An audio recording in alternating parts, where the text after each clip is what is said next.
Okay, so that's going, hit record. I think we're ready to fly. And goals everywhere. That's good. That's good.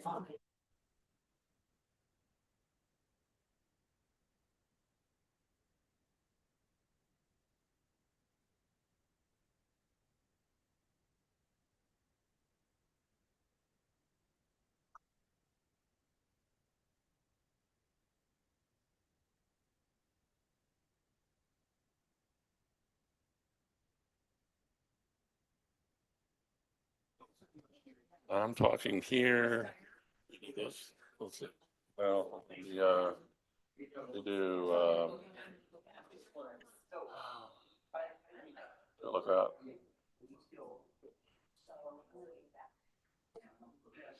Let's see, we're gonna get the meeting started. I'm not sure that they can hear us online, so let me check on that. If somebody online can give me a thumbs up if we're, do a hand raise, okay. There we go, okay, so yay, okay, we got the hand raised, thank you very much, okay. Here we go, we're flying now. Welcome everybody to a warm El Dorado Hills Area Planning Advisory Committee meeting. I'm the chair, John Davey, and let's see, I'll start with Vice Chair Tim White. Watch out. Vice Chair, I gotta check panelists too. Vice Chair John Raslier is over here. I don't see Brooke on here, and she usually can get in later on Zoom. But we do have a change. You might notice Mr. Williams is not sitting up here with us because Mr. Williams is now, he's waving at you back there. Bob is now the District 2 Planning Commissioner for El Dorado County. So, and he hasn't even done anything yet. So thank you, Bob, for what you've done for us. But, no, we appreciate what you've done here, and hopefully, we can send you good information, and we appreciate the fact that you're thinking about us as you're up there deliberating. We would also like to extend thanks to Chris Payne, the former District 2 Planning Commissioner. Chris was very consistent about coming and listening into our meeting. So thank you to Chris and thank you to Bob. So a little bit of a change up here. And with that, we'll go ahead and get underway with the rest of our meeting tonight. So on our agenda, the first thing we do is we call the meeting to order, which we've just done. I will turn to officers. Adopt the meeting agenda. Are there any changes you want to propose? No. Okay, that was easy, and I still don't see Brooke. All right, so with that, the very, very, very first thing we do is public comment from anybody here in the room or anybody on Zoom. And this is for items that are not on our agenda. So if you have something that's relates to what's on the agenda, hold on to that until we get to it. We will be talking about Gateway a little bit tonight when we get to our standing committees. So that might be a more appropriate time to have those. So I know there are a couple of people that have some questions or some comments. So if you want to hold on to the Gateway comments until we get to the standing committees, we'll do that. With that said, I'll ask, is there anybody in the room? Oh, and I should remind everybody, I'm all over the place tonight. So these microphones, you push a button, it turns green, you let go. People on Zoom can hear you. This is not for microphones in the room, so speak loud, which I'm trying to do.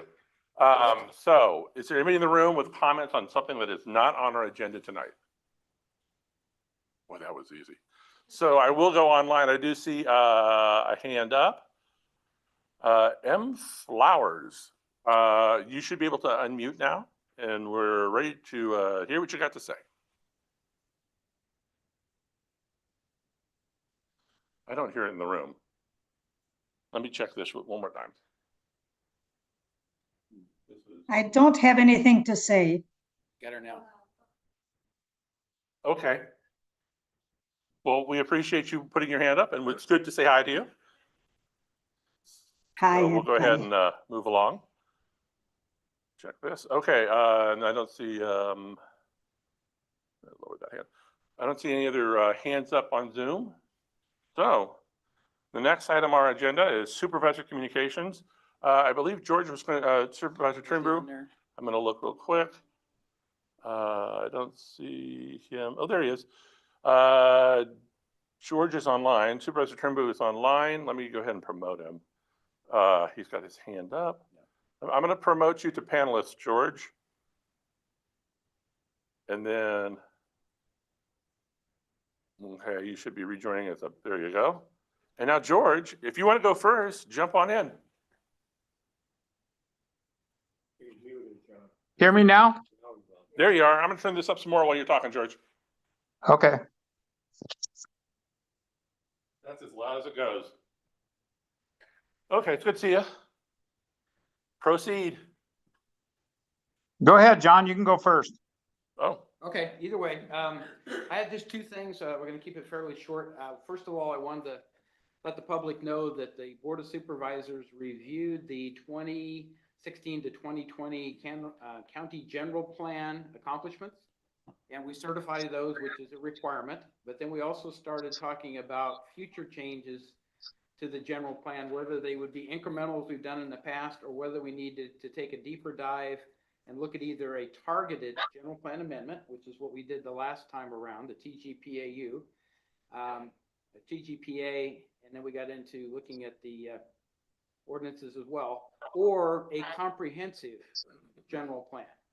So the action that the board gave to staff is to meet with each of the individual supervisors to have a discussion about how extensive we think the changes need to be proposed to the public relative to modifications, because there's several things in the general plan, and I've read it about 4 times, that are misunderstood by a lot of the public. And we either need to clarify that and make sure that definition of what is in the general plan is clear, or I think we need to make changes. So those meetings are now being scheduled with each of the individual supervisors. And once that's completed, then staff is going to come back to the board and say, based upon the conversations that were held with each supervisor, their recommendation is to pursue probably one of those two, either a targeted general plan amendment or a comprehensive. A comprehensive general plan amendment is going to take years and is going to cost significantly from the standpoint of the budgets that are available. So we're always guarded of not trying to create a longer process and more changes that are necessary, but that's what staff is going to come back with a recommendation on. The last targeted general plan amendment that went through, it took about, I'm going to say probably 2 years to get through that, maybe a year and a half. We can go back and look at it, but those are not easy either, because there's a number of public reviews and inputs and a lot of things. But I think based upon the fact that the current general plan has 2004 and a lot has changed in 20 years, it's time to do a refresh. So that's my input on it. And George, did you want to comment on that? So while we're kind of covering that subject, did you have your thoughts you wanted to share? Anything additional? No, I think you covered it pretty well, John. Okay. Then the second thing I wanted to share is today we had our April budget review. We have the first review of the whole board that happens in April. We've had an ad hoc committee that George served on the ad hoc committee along with Supervisor Lane to meet with staff and look at where we are budget wise. And this is the first year in the last several years we're looking at a downsloped revenue. It's either going to be flat or somewhat downslope overall. So we've got to pull back and look at budget cuts. And so we had a pretty comprehensive review of that today. We looked at a number of different alternatives. The bottom line of that is that we have come to an agreement and have directed staff to meet with individual proponents in 3 areas. And this gets into the discretionary use of funding. One is the El Dorado Hills County Water District, i.e. the fire department, to talk about the ask for the continued funding related to the Latrobe annexation and what went on there. So I'm pretty firm that that is going to get funded, but we probably won't know till June. The second thing that was highest in ranking was the arts and cultural aspects of that organization's presentation. And then the third one was the supplementary funding for the Placerville pool, given the fact that 73% of the users of the Placerville pool are not within the city of Placerville. They are close by county unincorporated area residents who use that pool. So that's why the county has funded that in the past. So we're looking at that as well. And I think we've come up with provisions that all 3 of those will get funding. The 2 that have been dropped out was a request by the Parks and Recreation Commission for $100,000 set aside to look at updating the master plan, the Parks Recreation Master Plan. And that was proposed as a contingency if they can't do it with in-house resources. So we're going to find a way to do it with in-house resources is the way I look at that. So we will still do that master planning, but we won't be hiring a consultant to do it. And then the second thing was the Board of Supervisors discretionary use of community funding. We had authorized and have a budget provision for $75,000 a year to be used by each of the supervisors where they identify a particular organization that's a nonprofit. The maximum is $5,000 that can be expended in any one expenditure. And so that $75,000 is going to be set aside as not being funded this year, and let that go because that was the easiest thing to give up given all of the benefits of other things. So they're much broader aspects of service to the community. So that will be coming back to the board again in June, but we also went through and looked at various applications of TOT funds, and I think came up with a pretty good compromise. So there's a lot of good information out there. The next meeting will be in June, and that's where we will set the preliminary budget, so to speak, and then the final budget is set in September once we know the end of the year closures, and typically we end up with a little more fund balance than what was projected. So due to savings and other things, maybe vacant positions, we may have a little bit more money that can be designated as a one-time type of use at that point in time. But overall, I think it was a very good discussion, but it's the first of many that are going to get more difficult as we go forward from 24, 25 to 25, 26 and beyond, because there is no expected major turnaround in our property tax base. And that's the biggest source of funding for the county. It's 73% of the funds that the county gets to expend for discretionary general fund uses. And that has had a significant downturn based upon the economy. New home sales are down, and more importantly, home resales are down. So every time a home resells, then it's reappraised to whatever that market value is. The county collects additional property taxes for that. And that helps fund the services that are provided. When those sales go down, the resales of homes or the construction and delivery purchase of new homes goes down, then that impacts our property tax revenue. And it turns out in total property tax between vehicle license fees and just the fund that goes, it's 30% of the property tax dollar goes back to the county for use. 40.8% goes to the state for education. 23.5%, I believe it was, goes to special districts. So when people say, hey, I spend a lot of money on my property taxes, how come the county isn't delivering more services? We get 30% of that property tax dollar to spend to deliver services in that discretionary account. So the vast majority of it goes to the state for education. So, and with those two things, I'll leave it at that. And I'll just ask George, did you have anything else to add on today's meeting?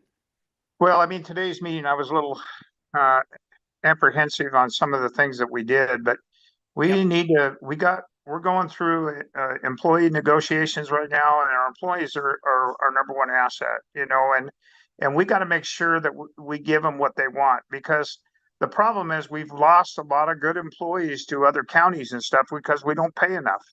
And spending money on other things, like, which personally myself, some of the stuff is kind of ridiculous, but I understand it, that people come in, they want certain things, but man, I tell you, we're going to be in a world of hurt, because being on that ad hoc committee, these next 2 years are going to be really tough. And when we're going through negotiations, especially with our employees, we got to make sure they, because cost of living, everything has gone up.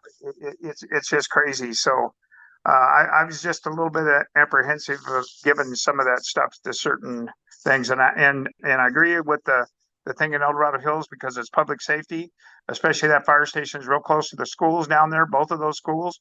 So it's very, very critical, especially if they can't man that station down there. So especially if some child gets hurt or whatever like that, the response time is going to be a lot longer if they're not there. So anyway, that was some of the concerns that I had today on that. Let me add one go back. We were able to set aside about $7 million of supplemental general fund to do road maintenance. The state of California is supposed to be funding our road maintenance through the SB1 and other road taxes. That isn't sufficient to fund the needed road repairs, but we're able to set aside, last year it was 5%. This next year would look like we're going to be able to go to 7%. So I think that's the thing I've heard most from the residents is my streets are not in a good state. They're in a state of disrepair.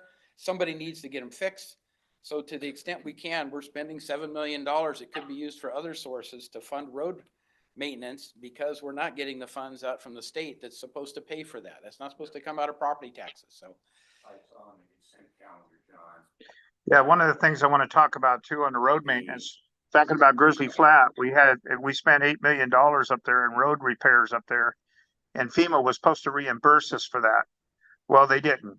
They denied it. So now we're trying to get that assistance back because that was supposed to be covered is what it is.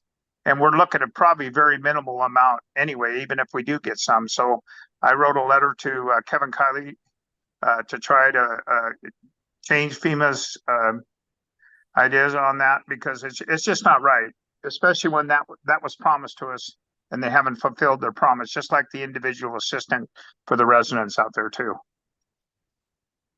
You wanna use that one? On road maintenance, John, I saw on the consent calendar that in the El Dorado Hills area, the $7 million contract that was awarded includes repaving most of Governor's Village, because that's the one that's the most needed in our area, but also some improvements, definitely needed improvements on Salmon Falls Road. And then the others are in other parts of the county, which probably most of us don't even travel to, so, but that's, I think, important. The other question I have relates to the general plan. Now, the voters approved the general plan back in 2005. 2004. Right. If there's a targeted general plan amendment or something more comprehensive, is that voter approved or is that supervisor approved only? Generally, there's public review, but it doesn't go out for a vote of the public unless it is a comprehensive. There's a target general plan, has a lot of public input, but that wasn't voted on. 2004, it was voted on, partially because there was a lawsuit from the 1998 general plan, which basically Which was actually the 96 general plan. well, yeah, you know the history, right? There's a lot of changes there. It forced the Board of Supervisors then, I think, to take it to the public, because I'm not sure that they have a requirement to take a comprehensive general plan, but I think based upon what happened in 2004, this current board would definitely want it taken to the voters before it was approved, but I can't speak for future boards. Yeah, well, I think my concern is that a general plan that's about 20 years old, it probably does need to be completely start from scratch and do it all over again, because we know that the voters approved putting most of the growth and the effects of growth, traffic, noise, pollution, down in the El Dorado Hills, along the 50 corridor, shall we say. Community region on the very western slope, yes. Yeah, the western slope. Well, there's a hell of a lot more voters on the western slope now than there were 20 years ago. And I suspect people in this audience and stuff, they might have a different opinion on a general plan that continues to put all the growth in our area and see that areas of the county and, Cool, Placerville, wherever, are not taking their fair share of the growth. So I think the board should look at starting fresh. I know it takes time and it takes money, but you got a lot of people here who will volunteer their time, effort, and knowledge to work with it. On that note, I'll mention one of the things. There was a presentation from DOT, I think it was 2 weeks ago, that showed the growth rates and where they thought they were going to go with the necessary shifting of where that growth would occur. And the bottom line is they can't speculate on projects that haven't happened yet.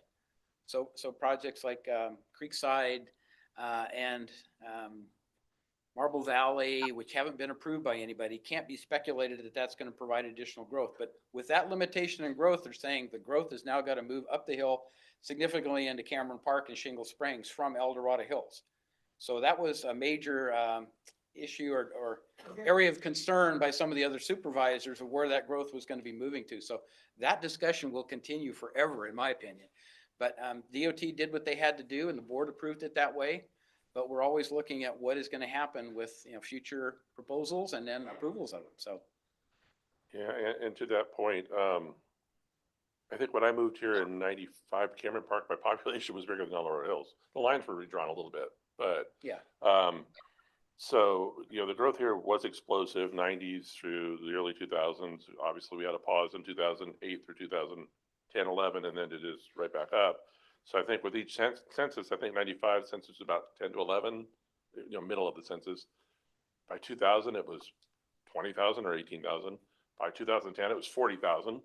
And now we're at 50, maybe 50 plus.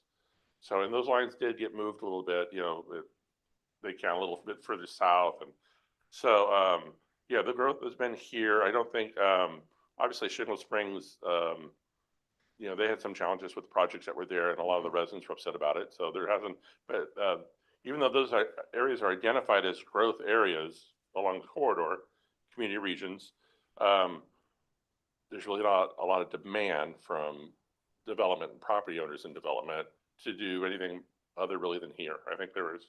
Well, there's in maybe- Diamond Springs, there's some. Oh, Diamond recent- Springs is true. There's I a mean, little- yeah, that's kind of a blip, but yes. Yeah, but Diamond Springs, and again, a lot of concerns there because it's still a very rural Mhm. area and not a lot of infrastructure. And infrastructure is the thing that breaks everything in terms of the cost and how you actually mitigate. So I'm sure that whether it's a focus or targeted general plan amendment, or if it's a comprehensive, there's an opportunity for people to participate. So get ready, be ready to provide comments, concerns, questions. And it's a long process, either one. I know the targeted, it took a while. And I don't Yeah. think a lot of people were satisfied with it, but you do what you do.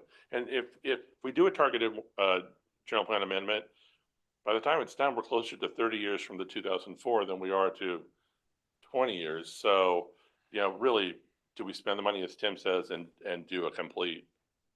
But that's up to you and George. So we'll. Well, I'm 3 other board members, but yeah. Well, I have a question. What happens to that money, that state transportation money that we were told that was gonna be put in for Saratoga? The extension of Saratoga, there was something like $7 million that was state money. is it capital?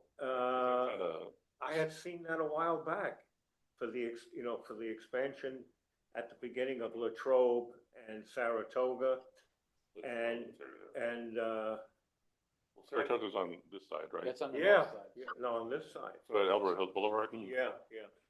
Well, we talked about that, right? We had Yeah, the yeah, But presentation. what happens to that money? Did we ever get that Well- money? Will we get it? DOT has a plan to do major reconstruction at the interchange between Saratoga Way and Yeah. Elrose Boulevard, to include coming out of Rayleigh's and some of the other aspects of it. And that's what I think you're referring to, but that money has to come out of basically our TIF fees well, it has to come out of TIF fees because it's a capital improvement. So there's a limitation on those, so you get into this juggling act of where should we spend the money, where's the biggest pinch point within our TIF zone. So that's an ongoing discussion, and there are discussions about what we need to do to increase the TIF fees. But when you increase TIF fees, you discourage any kind of development that happens. So whether it's commercial development, residential development, and that can be, I guess, depends on your views, can be a plus or minus. But there's ramifications of everything you do in today's world because there just isn't enough money. That's the bottom line. And states seeing it. I hope we're all seeing it in the federal government because there isn't enough money to do the stuff that's being talked about. So. Yeah, and so that's like when we talk about Diamond Springs, you know, development's lined up for there, but the infrastructure is expensive. And so to provide the infrastructure, you got to have a big project. Well, people don't want a big project. So where do you draw that? And back to the SB1, I remember when they were campaigning here and they would come and talk to us and say, well, Dorado County is standing to get about $10 million in that first year.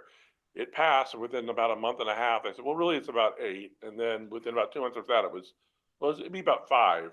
And by the end, I think it was 3 point something. Right, 3.8 or So, something. So yeah, it significantly cruise and reduced lending, from as the it were. original estimates. Isn't that unusual? Yeah, well, and then it also went through a lot of bureaucracy to distribute and how they were going to do the calculations to distribute it. So even though we're generating the funds here, not all of it comes back. So we have stolen time from George. George, did you want to go?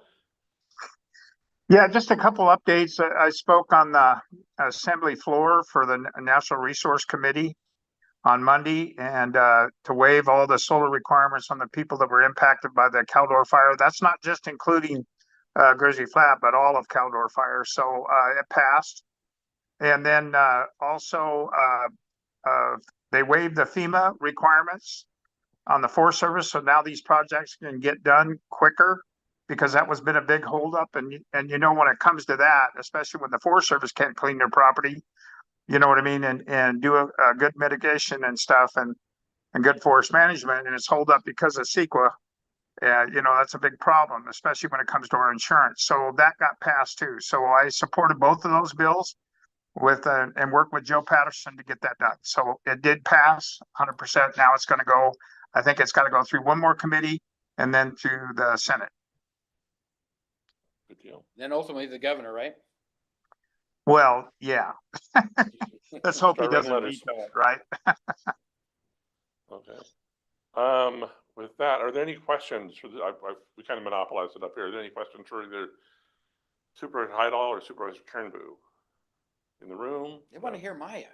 Yeah, we have a show tonight. So, Yes. all right, and I'm going to look online. There's no hands up online. Well, then with that, let me set this up so we can see what we're doing. And you're okay with that one? Let me share this and then actually get to where we need to be. So look at us flying through here.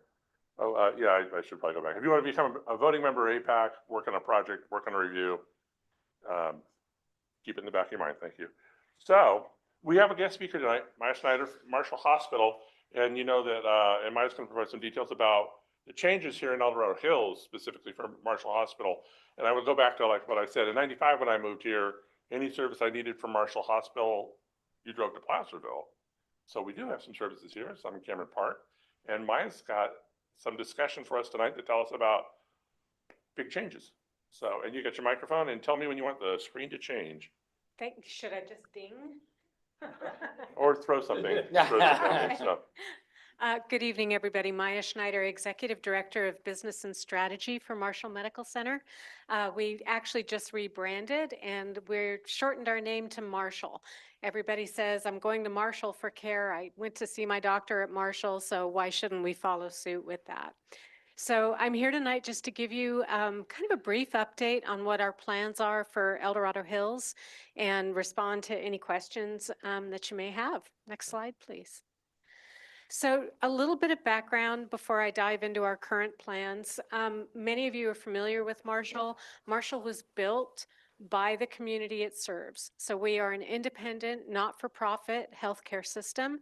We took advantage of Hill-Burton Act funds right after World War II, like so many California hospitals did, and leveraged community donations to match federal funds to build the original hospital. Right now, our bed has grown to an 111-bed acute care hospital with a level 3 trauma center. We have 16 outpatient, primary, and specialty care clinics on the Western Slope from Georgetown to Placerville to Cameron Park and El Dorado Hills.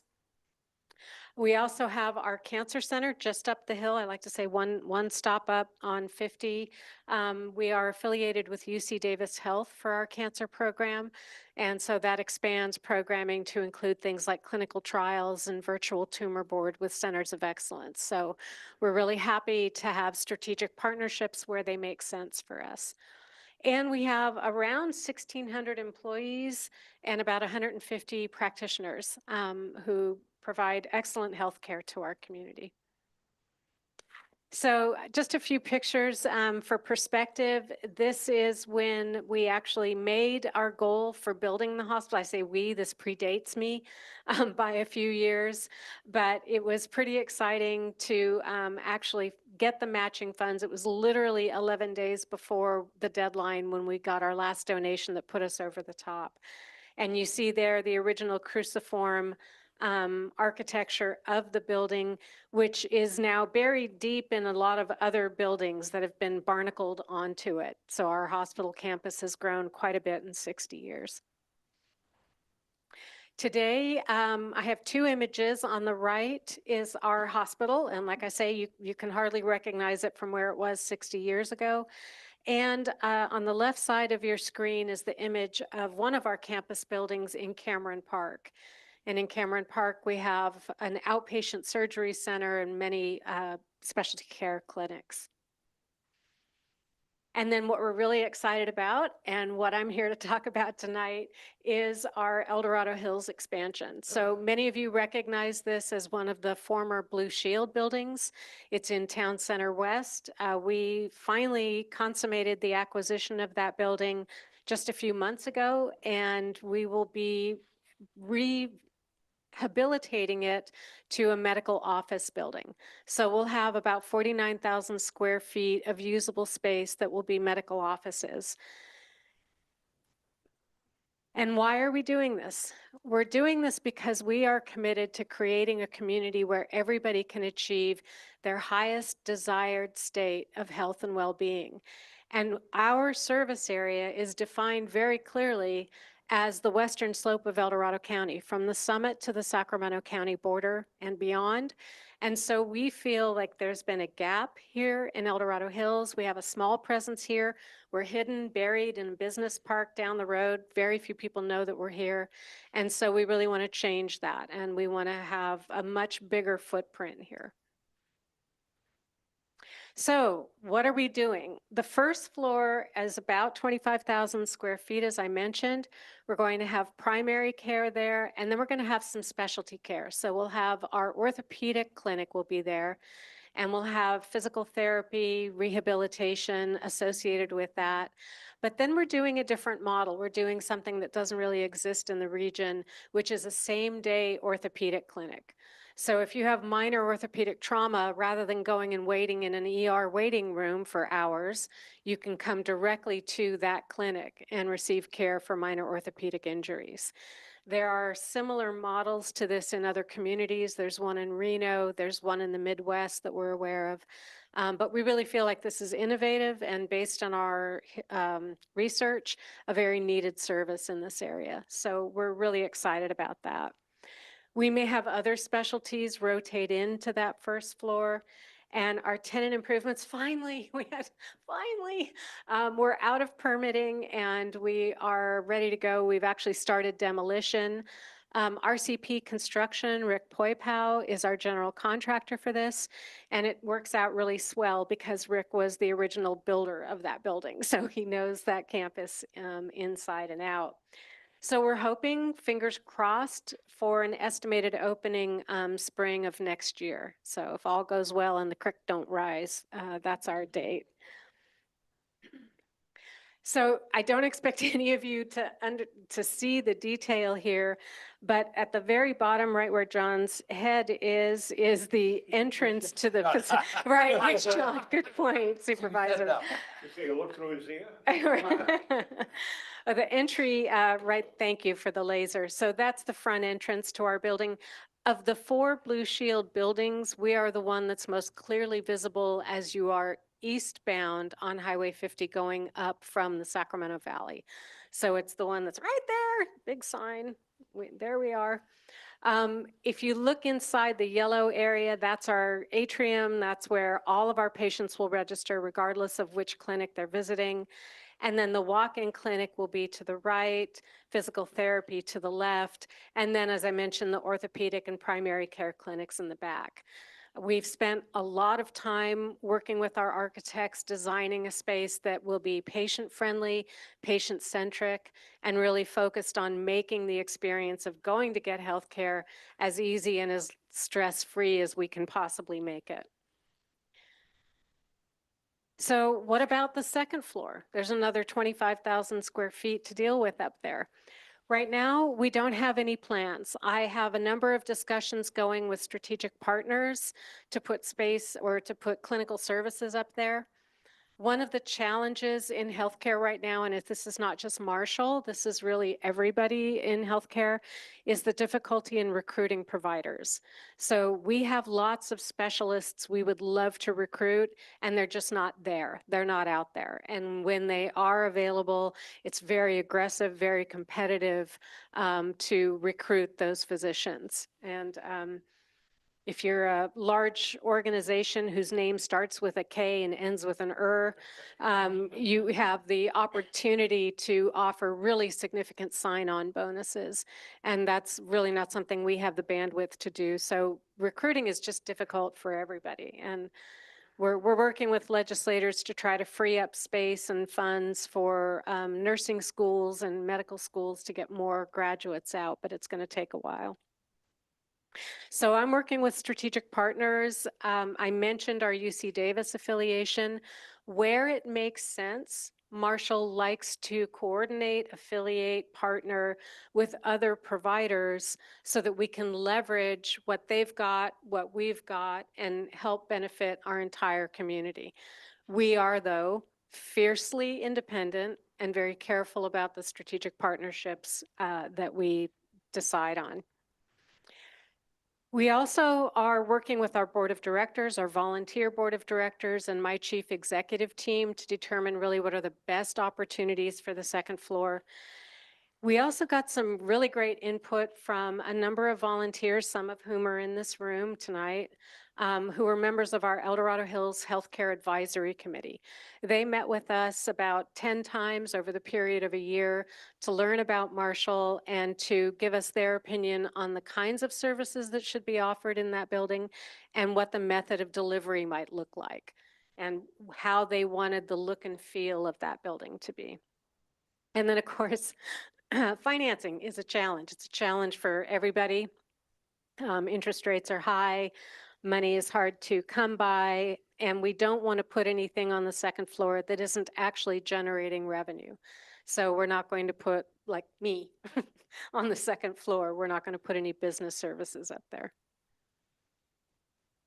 So that's really it. I know it's a very superficial flyover. If anybody has questions, I'm here to answer them. Okay, well then I'll go up here. John, you ready? Well, first of all, I want to thank Marshall for reaching out to this community and forming this advisory board, which lasted for an entire year, and asked the people in this community, what do you want? What do you want to see in this building? What kind of services? And I think that was really amazing. I was on that board, and what I learned was I don't have to go to UC Davis to get some of the care that I needed and still need. And I think that was really amazing. I would like to see possibly more developers do the same kind of thing and reach out in the kind of level that you reached out. And so I'll leave it at that. Thank you, John. Yeah. Roger. Any plans for any mental health facilities or mental health services? Yeah, that's such a good question. So nonprofit hospitals like Marshall have to do a community health needs assessment every 3 years.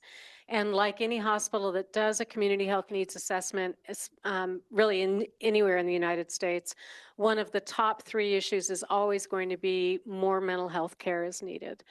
We did have a psychiatric practice. That practice, the 2 physicians left to go elsewhere, and we're just not able to replace them. So the psychiatric practice did close down at Marshall. We are working very closely with Tribal Health, the El Dorado Community Health Center, and with the county to ensure that we are coordinating on acute mental health. But when it comes to talk therapy and access to marriage and family counselors and things like that, Marshall doesn't, we're not in that field. We're not offering that. You ready? Go.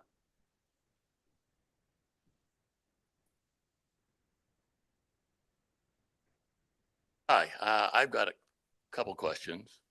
One, at build out, how many employees will be employed at that facility, and how many patients do you anticipate on a daily basis On the first floor. going to that facility? So I can really only speak to the first floor. I expect that we will have between 25 and 30 employees, not all necessarily there at the same time. Right now, we're expecting it to be a Monday through Friday with some Saturday and extended evening hours. So we're still working out the template for that. In terms of the number of patients, I'm sorry, I don't have that number. I don't want to hazard a guess, but I can follow up with you on that. Okay. The other question has to do with your partnership with UC Davis. Mhm. AKT and Davis are going to be proposing Yes. the 8,000 Yeah. community health here. Yeah. Is Marshall going to be partnering with the development of that since you're here and you've already partnered with UC Davis? Right. Yeah, that's a great question. So AKT actually provided a grant to Marshall to do a pilot demonstration project in our Georgetown clinic. The goal of that grant was to see if we could demonstrate the value of technology-enabled households in advancing healthcare and the care of those patients. So the grant from AKT allowed us to purchase pads, like an iPad, but not an iPad, for patients to be able to connect directly with providers and caregivers. And so we're actually halfway through that pilot grant right now. We're gathering data. We will be going to the Board of Supervisors meeting that AKT will be presenting. I think is it next week? 2 weeks, the 21st, I guess, Supervisor. But we will be speaking strictly to the grant. Marshall doesn't take positions on development like that, but we've been very pleased with the support we've gotten on the grant. So you don't know if Marshall will be working in conjunction with this big massive project that they're working on? I would say that we are in relationship building, and if there's an opportunity there, UC Davis is supportive of it. And if they are going to be built and there's going to be a healthcare component, Marshall definitely wants to be at the table. You ready to go? Being that this is a high density senior community, is there going to be any specific care for seniors, like maybe Alzheimer's or Parkinson's, eye care, ear care, senior needs that before UC Davis and Sutter get involved, you Yeah. can get the jump on this? Well, so I mentioned earlier the difficulty in recruiting. Right now, we have somebody I consider one of the world's best ENTs, Dr. Chase. Dr. Chase is, and I don't think I'm giving away state secrets here, in his 80s, and he'd like to retire. And we're just having a dickens of a time replacing him. So a lot of this comes to recruiting. We definitely offer through our primary care services for everybody, for seniors, for peds, for everybody. But in terms of specific service lines, it really just depends on our ability to recruit and or our ability to partner for those services. And that's why these strategic partnerships I mentioned earlier are so important. Because if we can connect with a Sutter, with a UC Davis to co-provide services, then we can reach some economies of scale in the cost of those services, as well as reach more patients, which is ultimately our goal. Thank you. Are there any more questions in the room? I have one. Are you going to be able to negotiate opening up the connection to White Rock Road? Oh, Because that would really help the circulation. That's really a nuisance to go down that roadway to find out it's still blocked off. you know, I'd love to have a conversation with you about that, Supervisor Hydall.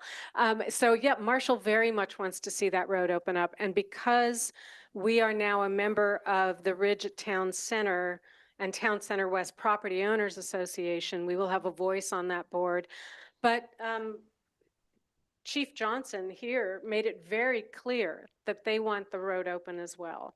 So we know we have fire support for that. We have support for it. There isn't a building in Town Center West that doesn't want that road open. So I think it's a matter of how we get the road to where it needs to be to dedicate it to the county and then have the county take it. Okay, very good. We'll work with you on that. 'Cause Great. That's essential to get that circulation loop opened up again. It was for a while and it was convenient. And when it got closed down, it's kind of like, oh my gosh, this is not good. Well, we were Forcing all the in traffic out onto Latrobe Road is not a good factor, so. that little brush fire that occurred. We were in escrow on the building when that brush fire, and I came up the hill and saw our building on fire, and I was like, please no. Luckily, it only singed some trees, but that was what really motivated Chief Johnson to reach out and say, we need to get this road open. I can't get my trucks in there. So Excellent. Awesome. Okay, well, we do have online, Sue. What did I just say? Sorry, there it is. Should be going. Sue, could you unmute? And you should be able to be heard in the room. Okay. Actually, this is Bonnie, and I want to thank our presenter for a really good presentation about what Marshall has planned for this area. I think it's great.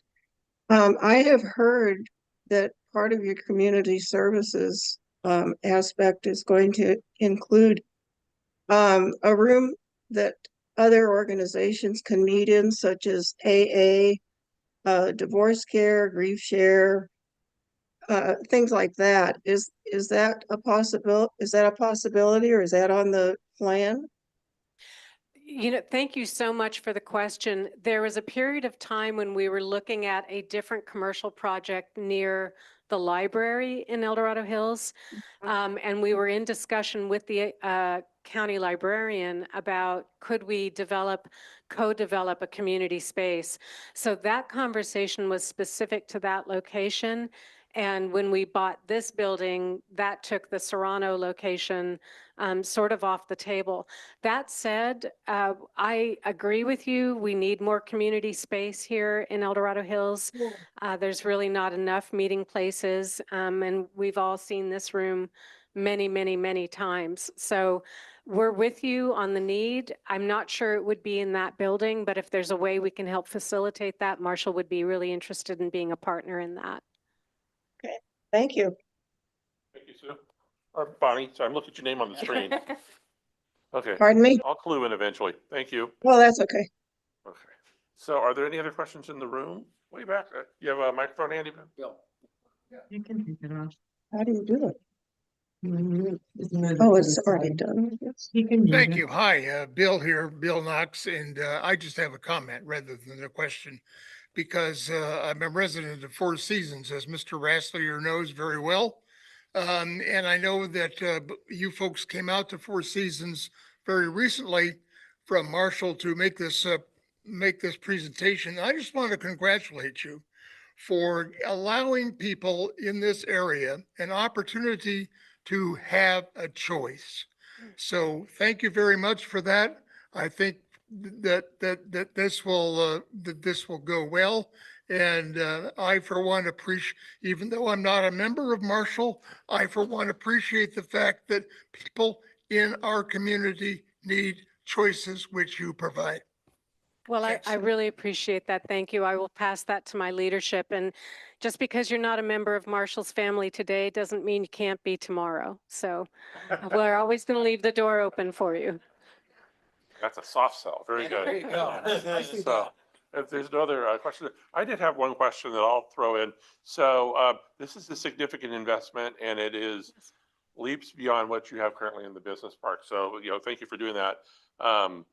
Is there an opportunity, if this is successful, for something else in the vicinity of Town Center West if you need to additional expansion room? Is there something that I know, I don't want to, I know we're trying to spend money, but is it possible though? Because I mean, the parking lots are pretty big there. If there was an expansion need, would something like that be possible in the future? Yeah, absolutely. The only thing between us and that is money. Just money. And I say that, although it's hard for folks in the community, in any community, to wrap their head around this, because if you've been to an emergency room, you know the size of the bill you get, and it's sort of breathtaking. But I'm here to tell you that we don't make a profit. And in fact, on 75% of our patients, we only get reimbursed about 70 cents on the dollar of actual cost of care. So you wouldn't get into healthcare today if you were going to start a business. And we're so fortunate to have the leadership that we have that can steer us through this time. But it's really financial investment. If we had the cash bandwidth, we would definitely be making more investment in El Dorado Hills. We're very bullish on El Dorado Hills. Awesome. One final question, please. Once this is up and running, built out, what will you be doing with your existing operations in the business park? Eventually, we will close those down as the lease expires. We'll be moving some of those services slowly over. I don't expect a rapid shutdown of that clinic. I expect it to be phased over time, but that lease would be up in a couple of years anyway, I think. Thank you. You're welcome. Well, thank you. And if anybody wants to see a similar presentation, I believe you'll be back in this room next month at the community council meeting. Yes. So if you think of a question before then, make sure you're back here or on Zoom. And thank you. We wanted to get you here, and John was very prominent in getting you here, and we appreciate the time that you've spent with us. And if you have any input on planning projects, now's the time. We need more volunteers, so thank you again for being here with us tonight. Thank you. All right.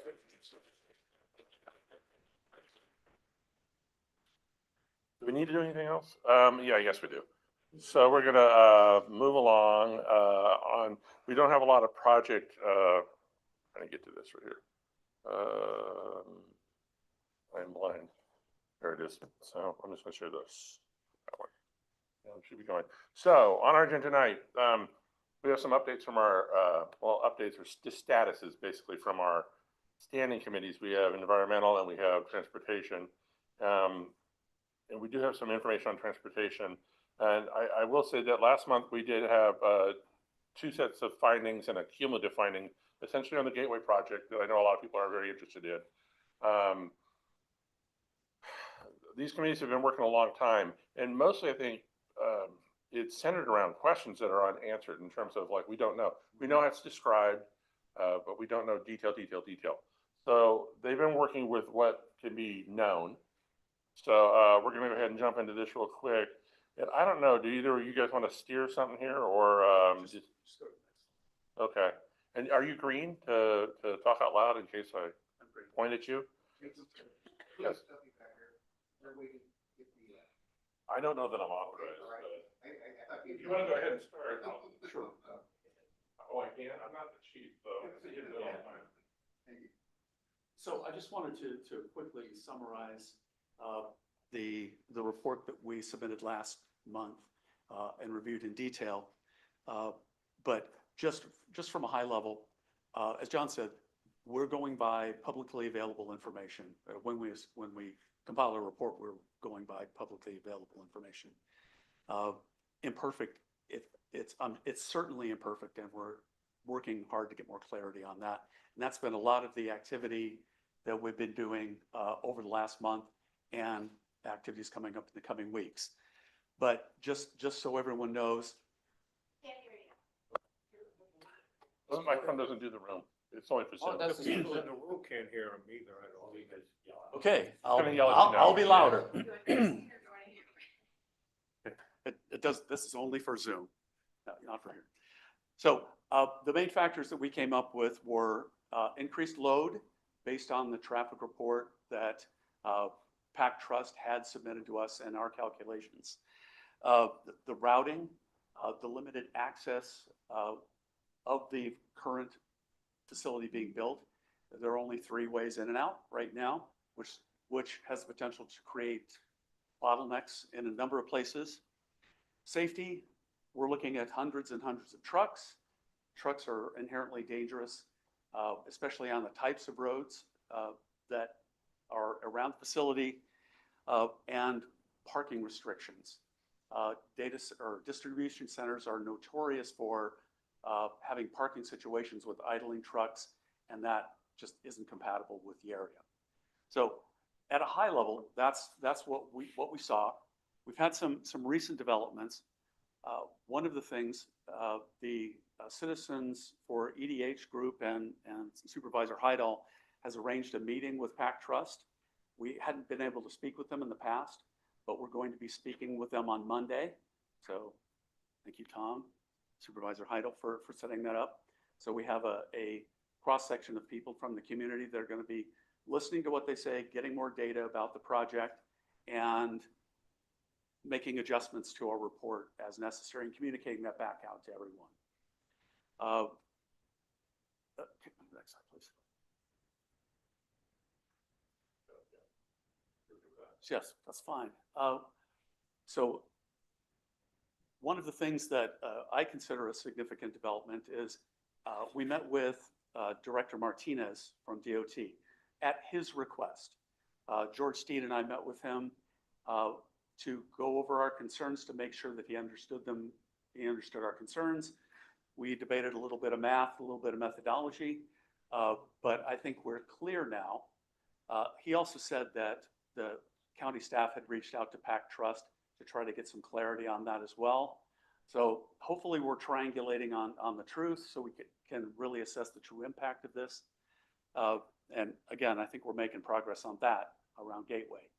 We did take the opportunity to also talk about the Creekside development, which we are going to be meeting with on Monday to get an update on that from Wynn Properties. And Wynn has also been working with Director Martinez on the traffic report and potential ways of optimizing the traffic flow around their proposed development. Getting in front of problems. So I like that very much. So keep doing that. And we also wanted to talk about the US 50 EDH Boulevard interchange that's in final design review right now. We've heard a lot of comments, both from the traffic committee and from the community, about safety for pedestrian bicyclists. It's very dangerous as it is now, and the new design doesn't do very much to advance that. Director Martinez noted that any changes that would be made would be interim changes, because the ultimate plan is to put a pedestrian overcrossing over Highway 50 between Town Center and to behind Rayleigh's. That's pending the disposition of what happens with that property. So it's in the conceptual planning right now. I know it's been in the conceptual planning for a long time, but that does impact what happens at the Highway 50 interchange. We'll keep working on that. We may be having a special meeting with DOT to look at what could be possible and offer our advice from a traffic committee standpoint. So stay tuned for more on that. I mentioned earlier we're meeting with Wynn Properties. That's next Monday. And we're hoping to have both planning and DOT directors here at the next APAC meeting in May.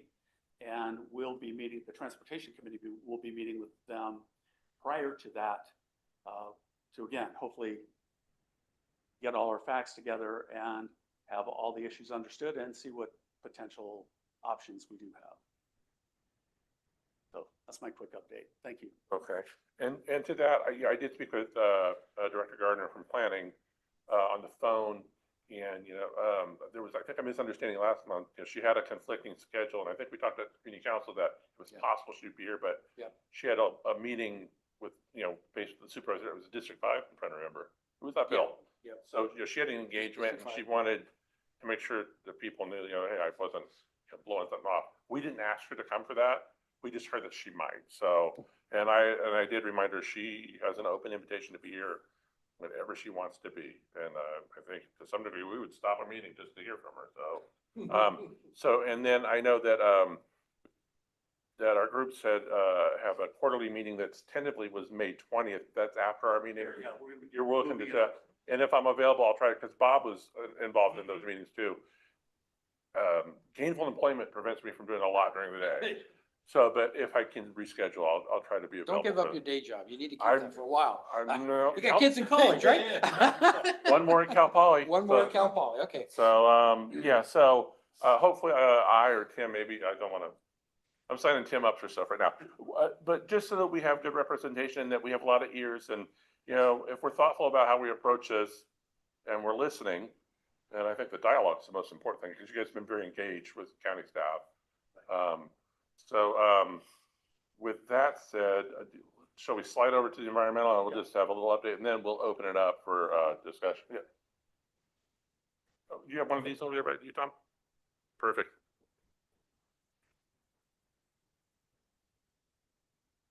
Go. I'm on now. Tom Fox, Blackstone HOA. I'm curious about something. Now, this is on the Planning Commission agenda tomorrow, but maybe you can shed some light on this. There's a turnabout proposed by Raphael that is going in right around the area of Tractor Supply.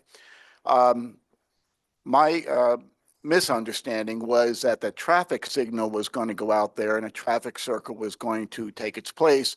Apparently, I'm misinformed about that, and the traffic light is staying, and this circle is traffic circle roundabout, if you will, is being proposed for several hundred feet away from that light. Now, I don't understand why this is being proposed. So is if this is part of PAC Trust Gateway project, then we need to know about that. If not, what's the genesis of this? How did this come up? We never heard what the recommendation is. I'm unclear on the genesis of it too, I think it's primarily the added traffic associated with the John Adams Academy.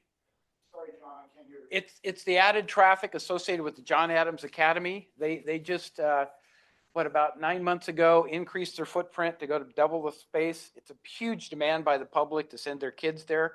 But that morning traffic situation of trying to get kids dropped off at John Adams Academy has created some bottlenecks there. So this was the proposed solution to keep the traffic moving so that it alleviates a lot of that congestion, particularly in the morning hours, not so much in the afternoon, but it'll serve 24 hours a day, right? But it's the morning commute hours that were the real conflict.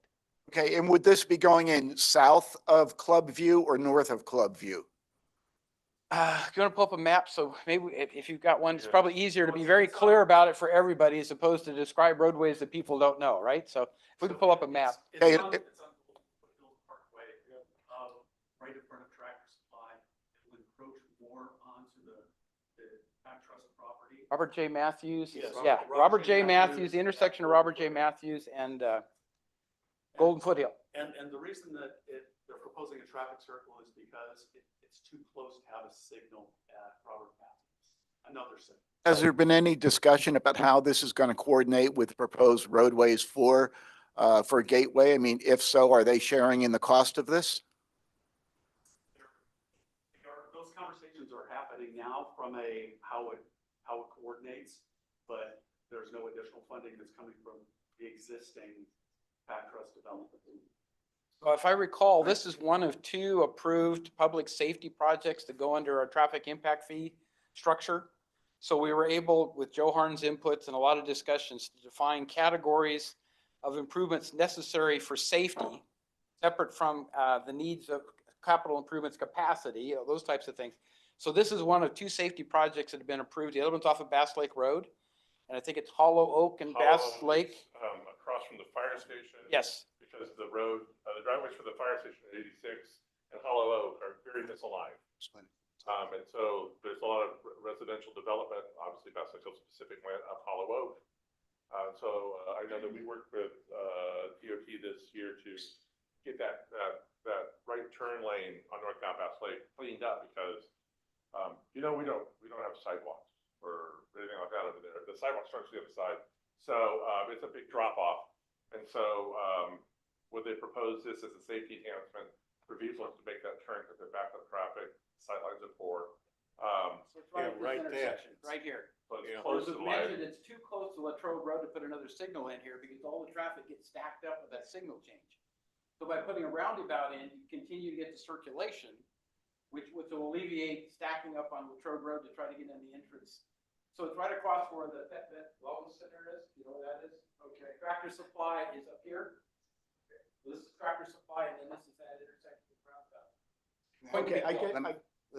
Let me, can I just interject, please? I'll be up probably to the wee hours tonight of reviewing what's going to be before the planning commission tomorrow.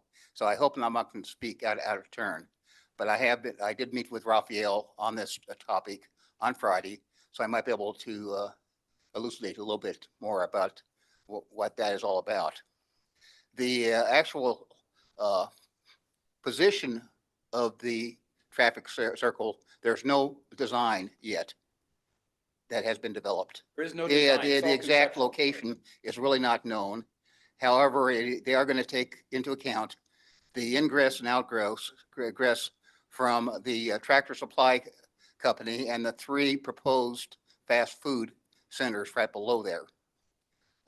And also Robert Matthews. So it has a multi-purpose situation. To your question, Tom, about is it tied to Gateway? Well, not directly, but but I will be asking the question, tomorrow as to what the relationship might be. Again, the Planning Commission has that on the agenda tomorrow, probably about 10:30, I would guess. We have one other item on before that point. But if you want to participate, it's available on Zoom. And also you can go to the hearing meeting tomorrow and join us and ask questions then. But there are still a lot of unanswered issues and questions that we hope to be able to get resolved tomorrow. And so all the transparency involved in this issue can be addressed for everybody's benefit. Just final comment on that. I think what throws me is that we're being asked, the board's being asked to include this in the CIP. There is no design, there's no survey work being done. There's no estimates of construction costs. There's no clarification or memo regarding the why this is rising to the top when in fact the Highway 50 interchange is described as a project which is on the back burner, and the same with White Rock. And it just seems a little bit backward, but just in my past, normally when I'm proposing something to a board, I have all my ducks in a row, the cost, my plans, layouts, easements, and everything else for people to approve, as well as the cost and who's gonna benefit from it. And I think the Planning Commission is being asked to approve this without that kind of material. And I just think that sounds a little bit backwards to me. So on the CIP right now for several years, there are multiple projects for Country Club to extend it west of Bass Lake, to eventually come through the golf course property or the CSC golf course property and connect Del Rose Boulevard. So they've been on the CIP for a year. There's really no design work done yet. There's no alignment right away. That's not been a thing. So what they typically do is they recognize the need, get it on the CIP so they can start collecting fees in some way. They have to identify what fees they're going to collect in those accounts. And then they go move to design, acquisition for right away. And, you know, it's a process of, but there are a lot of projects on the CIP that are on the CIP with no design. And I get what you're saying. It seems backwards, right? It's like, well, we're going to do this, so this is what our plan. But, you know, and the longer it's on that CIP, the more it's going to cost, right? You know, what you design for right now, it might have a fixed price. In 5 years, 8 years, it's going to be significantly higher. Yeah, John, your point's well taken on the cost, except that the Highway 50 interchange in White Rock has been on there for 15, 20 years, and that gets more expensive each and every year also. And so now all of a sudden this safety improvement, this roundabout, comes over and takes precedence. Well, I'm waiting to hear what the justification is. And I'm willing to accept that, but there's no data. Well, I think that we'll probably be better informed by the discussion they have at the Planning Commission tomorrow. Because, you know, I've seen it on the agenda and I've seen it proposed by. I haven't seen any details about it. Just what's on the agenda. And I remind everybody, you know, Bob had pointed out, you know, you can. Planning Commission meets early. They're at 8:30 and not 9 like these lazy guys on the Board of Supervisors. But there is a Zoom feature. You can go in and you can make comments. And we always have the Planning Commission agenda, and we have a document page for that meeting. If you look under, oh heck, let's show you. If you look under documents and you go Del Dorado, sorry, hard to mouse and talk. Documents, Del Dorado County Planning Commission. Sorry. So there's the April meeting. If you go in, there will be the Zoom link is right here inside. And we usually pull out just what's specific Del Dorado Hills, and that's the project we're talking about. And then, well, this loads. Sorry. Might be because I'm logged in. So then the actual agenda is right here too. So we always put those up for the Board of Supervisors. So if you need to go and find the documents and link, sometimes it's hard to legislar to find them. Yep. So we just put them here and then you can go and track down. But Another question, John, if this is primarily for the benefit of the academy, is the county? What's the impact of the academy? It benefits everybody that uses that roadway, right? So. Could you show a map? Is the academy being asked to help participate in the funding for it? Not that I know of. I'm not sure if that discussion has happened or not, so. The other thing I want to mention relative to notification of planning commission meeting, we have a subscription process at the county that if you want to know about every noticed planning commission hearing and look at the agenda and say, oh, I want to go because this is, you can subscribe to it. So it comes to your email automatically. You don't have to think about going to the APAC website or going and looking at something. Because I use that conveniently to go through and say, okay, these are the things I need to be aware of. Because a lot of that planning commission discussion is not relevant to El Dorado Hills, right? It's the whole county. So you can screen through it very quickly and say, it's worth my time or it isn't. So anyway.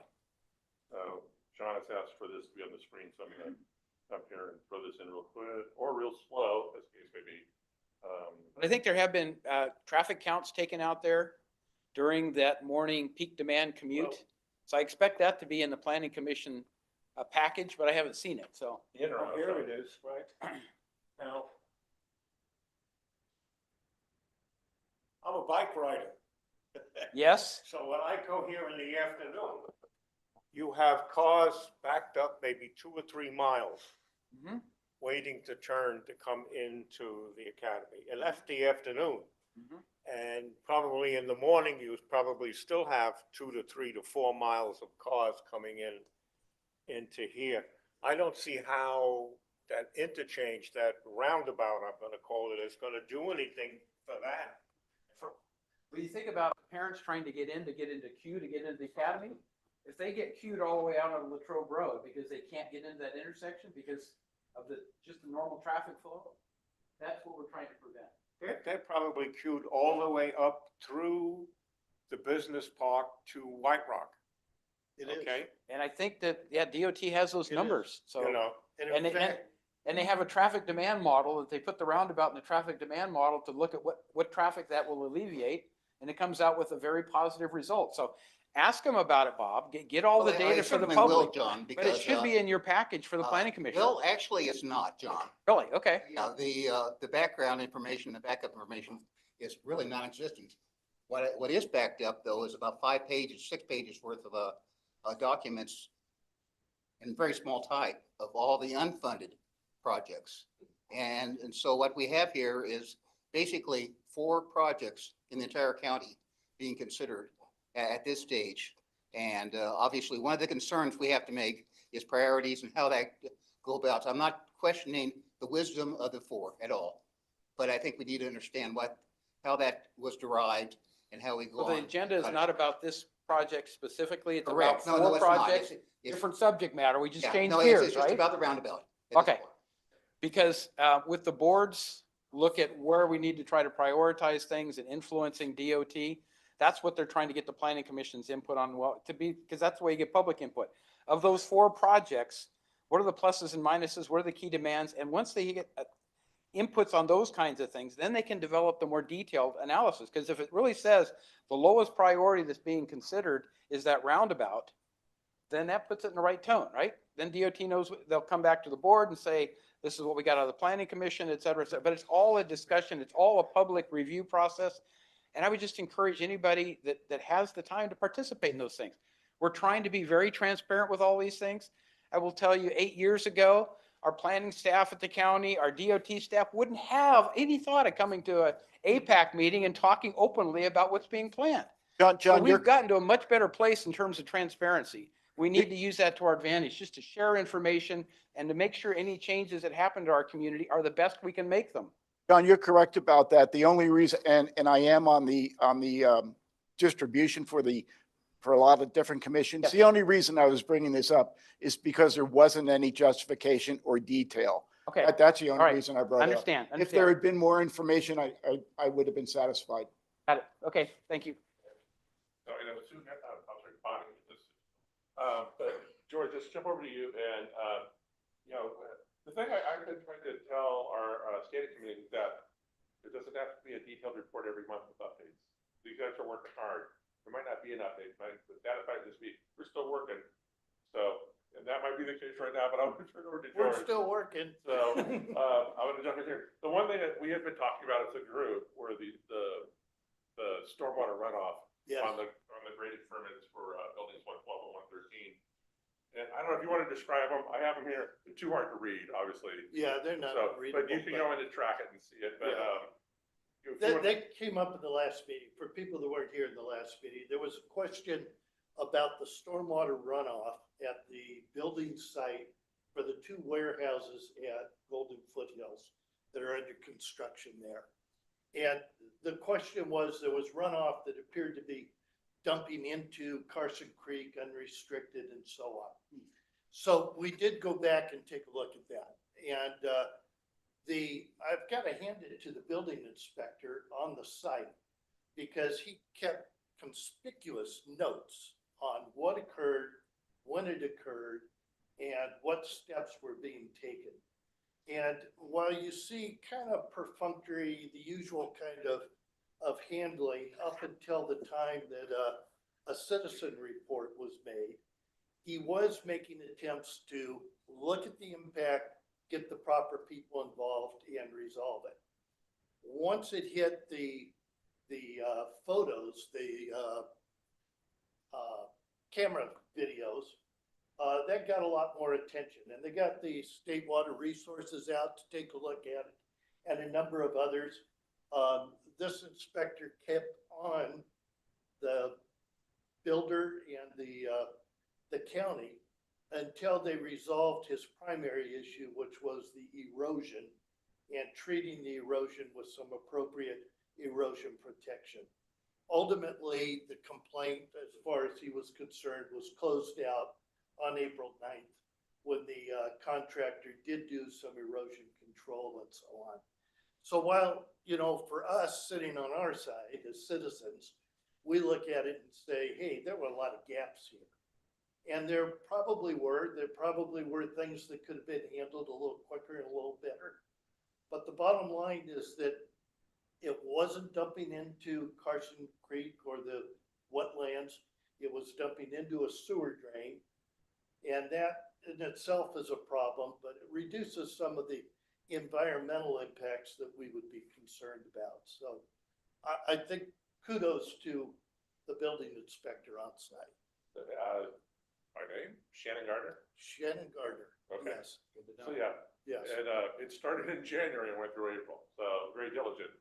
And, you know, they would get a correction request, and then they would struggle to get it corrected, and then another big rain would come. Yeah. There was another problem due to the nature of moving earth around. They go out and inspect again, okay, now you're deficient, you're, you know, not in compliance, and then they would work. And so, but it was several activities over, you know, several months, so. Yeah. So kudos, Shannon. And, but that was one thing, you know, we had talked about last month, because I know that, again, that my wife worked for the water board, last year. And, typically the correction is if it's not egregious, if it's not radioactive or toxic, stormwater, it's like, well, the correction is the inspector comes out from the state and says, okay, this happened. What's your plan to make it not happen again? And how are you going to implement it? And then they provide those, and it's always with best practices as prescribed by the state or the building industry. And then they sign off on it and they're clear until it happens again. And so it happens a lot. So, but we were curious about that because a lot of residents are very concerned about the impacts on Carson Creek, specifically about those who are just downstream. So, and then I don't know, is there anything else that you wanted to discuss? Well, let me just bring up a couple of points. I know that some of you weren't in the audience. Has everybody been to the APAC website and looked at our reports? I encourage you to do so. Thank you. We had a 6-page environmental report. We had a 4-page traffic report. It details out our concerns. That was sent to both the Planning Commission and the Board of Supervisors to take a look at and read through. Basically, the environmental looked at 4 main areas: the biological study and its impacts on Carson Creek Preserve in particular, which is a known habitat of some species of concern. We also looked at air quality and greenhouse gas effects. Of course, the diesel trucks have a big impact on that. And that was a fairly major thing. And one of the things that came out in there was a best practices report from the California Department of Justice. And that best practices looked at warehouse projects in general and how to mitigate some of the impacts to comply with CEQA requirements. Now, the full scope of what that means, we're still looking into. We have the document. I reached out to California DOJ. It's the Environmental Justice Division that put out the paper. I've not heard back from them. So we'll continue to pursue a discussion with them to understand how that impacts this project. The other area, of course, is noise concern. When we looked at the traffic studies, it seemed to indicate extended business hours from the model of arriving and departing vehicles morning and afternoon. And of course, one of the biggest issues of noise impacts in the noise ordinance is it doesn't really attach the issues of impulse noise. And impulse noise are those clanks, those short-term impacts of the beeping trucks, the trailers hitching, unhitching, and so on. And, it looks more at the average ambient noise level increases. So that's something that every community is dealing with and having to look at. And we kind of highlighted those things. And the last item was the cultural impacts, because that site was surveyed and it did find some cultural artifacts on that site back in the original authorization of the business park when it was conceived to be a golf course at that time. Now, that's 1981, 82, 83. And since that time, we've had multiple general plan updates, multiple amendments, multiple changes, and trying to get a handle on what was approved, what was studied, and how that morphed into where we're at today is something that we're still looking into. There obviously were environmental impacts. Whether all these were addressed or not in there is a question, and we're trying to nail that down. Yeah, and so we went ahead and sent that letter in. I think supervisors got it. Yep. The planning commission got it, CAO, planning department, obviously. And there's several documents we sent, but we wanted to be complete and thorough. All those documents are available here on the APAC website under documents and under EDH APAC Standing Committee, and then you click on the link when you get to that page. And you can either pull the documents out yourself and read them, or you can look under these viewers, which, because I log into it, it's taking forever right now. But the DOJ letter or recommendations is on this page as well. I know in Sacramento they have a project where they just rezone some commercial projects or commercial properties in North Sacramento, and it's an existing use that they rezoned it, and this letter is part of that discussion now because the owner of that property is going, wait a minute. Yeah. It's been zoned this way for 40 years. Now you're changing my zoning and we're gonna be in violation. So, and DOJ was looking at that. There's another one, I think, here in Northern California. The thing we don't know about this letter is there's no litigation, there's no legislation that supports it yet. It's his recommendation. That's the key question, yes. So, but DOJ, even if there's not legislation, will go and sue a municipality or somebody else, a developer or something, just because they think it's in violation of what they think it should be. So who knows how this gets applied, but it is a guideline, right? And it's supposed to be, something that we should be considering. But something that I think the planning department needs to look at in considering these warehouse projects. Yeah. We know they have detrimental impacts. We know it brings more traffic, substantially greater traffic, and different mix of traffic because of the vehicles. And out of that comes the environmental impacts, those being the greenhouse gas, the diesel particulates, and so on. And so it's part and parcel in digging in and looking at the bigger scope. One of the biggest things for me in that paper is that it says that the projects shouldn't be ministerially approved. They should go through. Yeah, they the planning specifically process. say that CEQA should be followed just because something was approved years ago. It should be reviewed again. That's sort of the tone and tenor of what they suggest. Right. But that's not the DOJ's authority within the state. So I would suggest we talk to the agencies responsible for it. There's a lot of lawyers there. Well, there's a lot of politics going on too, but anyway. Again, I've read that report as well, and I think it is best practices. It is not the Department of Justice, the Attorney General often issues opinions, which basically it's his opinion of how the law should be interpreted. However, and most agencies, special districts are guided by that, but they do not have to follow it. It's not the law. However, the Attorney General does have the discretion to, and what the report indicates is the Attorney General will go after violations of CEQA. If the county or the special district or the whoever doesn't follow the rules, then the Attorney General will go after them to make sure that they do follow the rules. But again, how do they know that they're violating them? Because people like you, people like George, people like Bill spend the time and effort to read the documents, research, and come up and say, hey, the agency didn't do it right. Therefore, it's a CEQA violation. And how are you going to enforce the violation? Are you going to ask the Attorney General to write a letter? Are you going to ask the Attorney General to litigate? That's up to them. That's the enforcement. The enforcement. Yeah. Cal EPA has the responsibility overall for looking at all the Environmental Protection Agency acts, including CEQA. Yes. So they are the authority on CEQA because there was a commission held recently that looked at, should we have CEQA reform? And nobody's picked up and done anything Yeah. with that, right? That was a little Hoover Commission. So there's a lot of opinions, but who has control and authority? That's what it comes down. And who does the enforcement? That's the other part. So, It's hard, quite frankly, for a bunch of people, like the people in this room, to each contribute, let's each contribute $5,000 or $3,000 or $1,000 so we can hire a private attorney to sue a developer. I mean, that just doesn't happen much anymore. so, let's open in the room. You got a microphone in front of you, as long as it's green. Just push it once, it should turn green.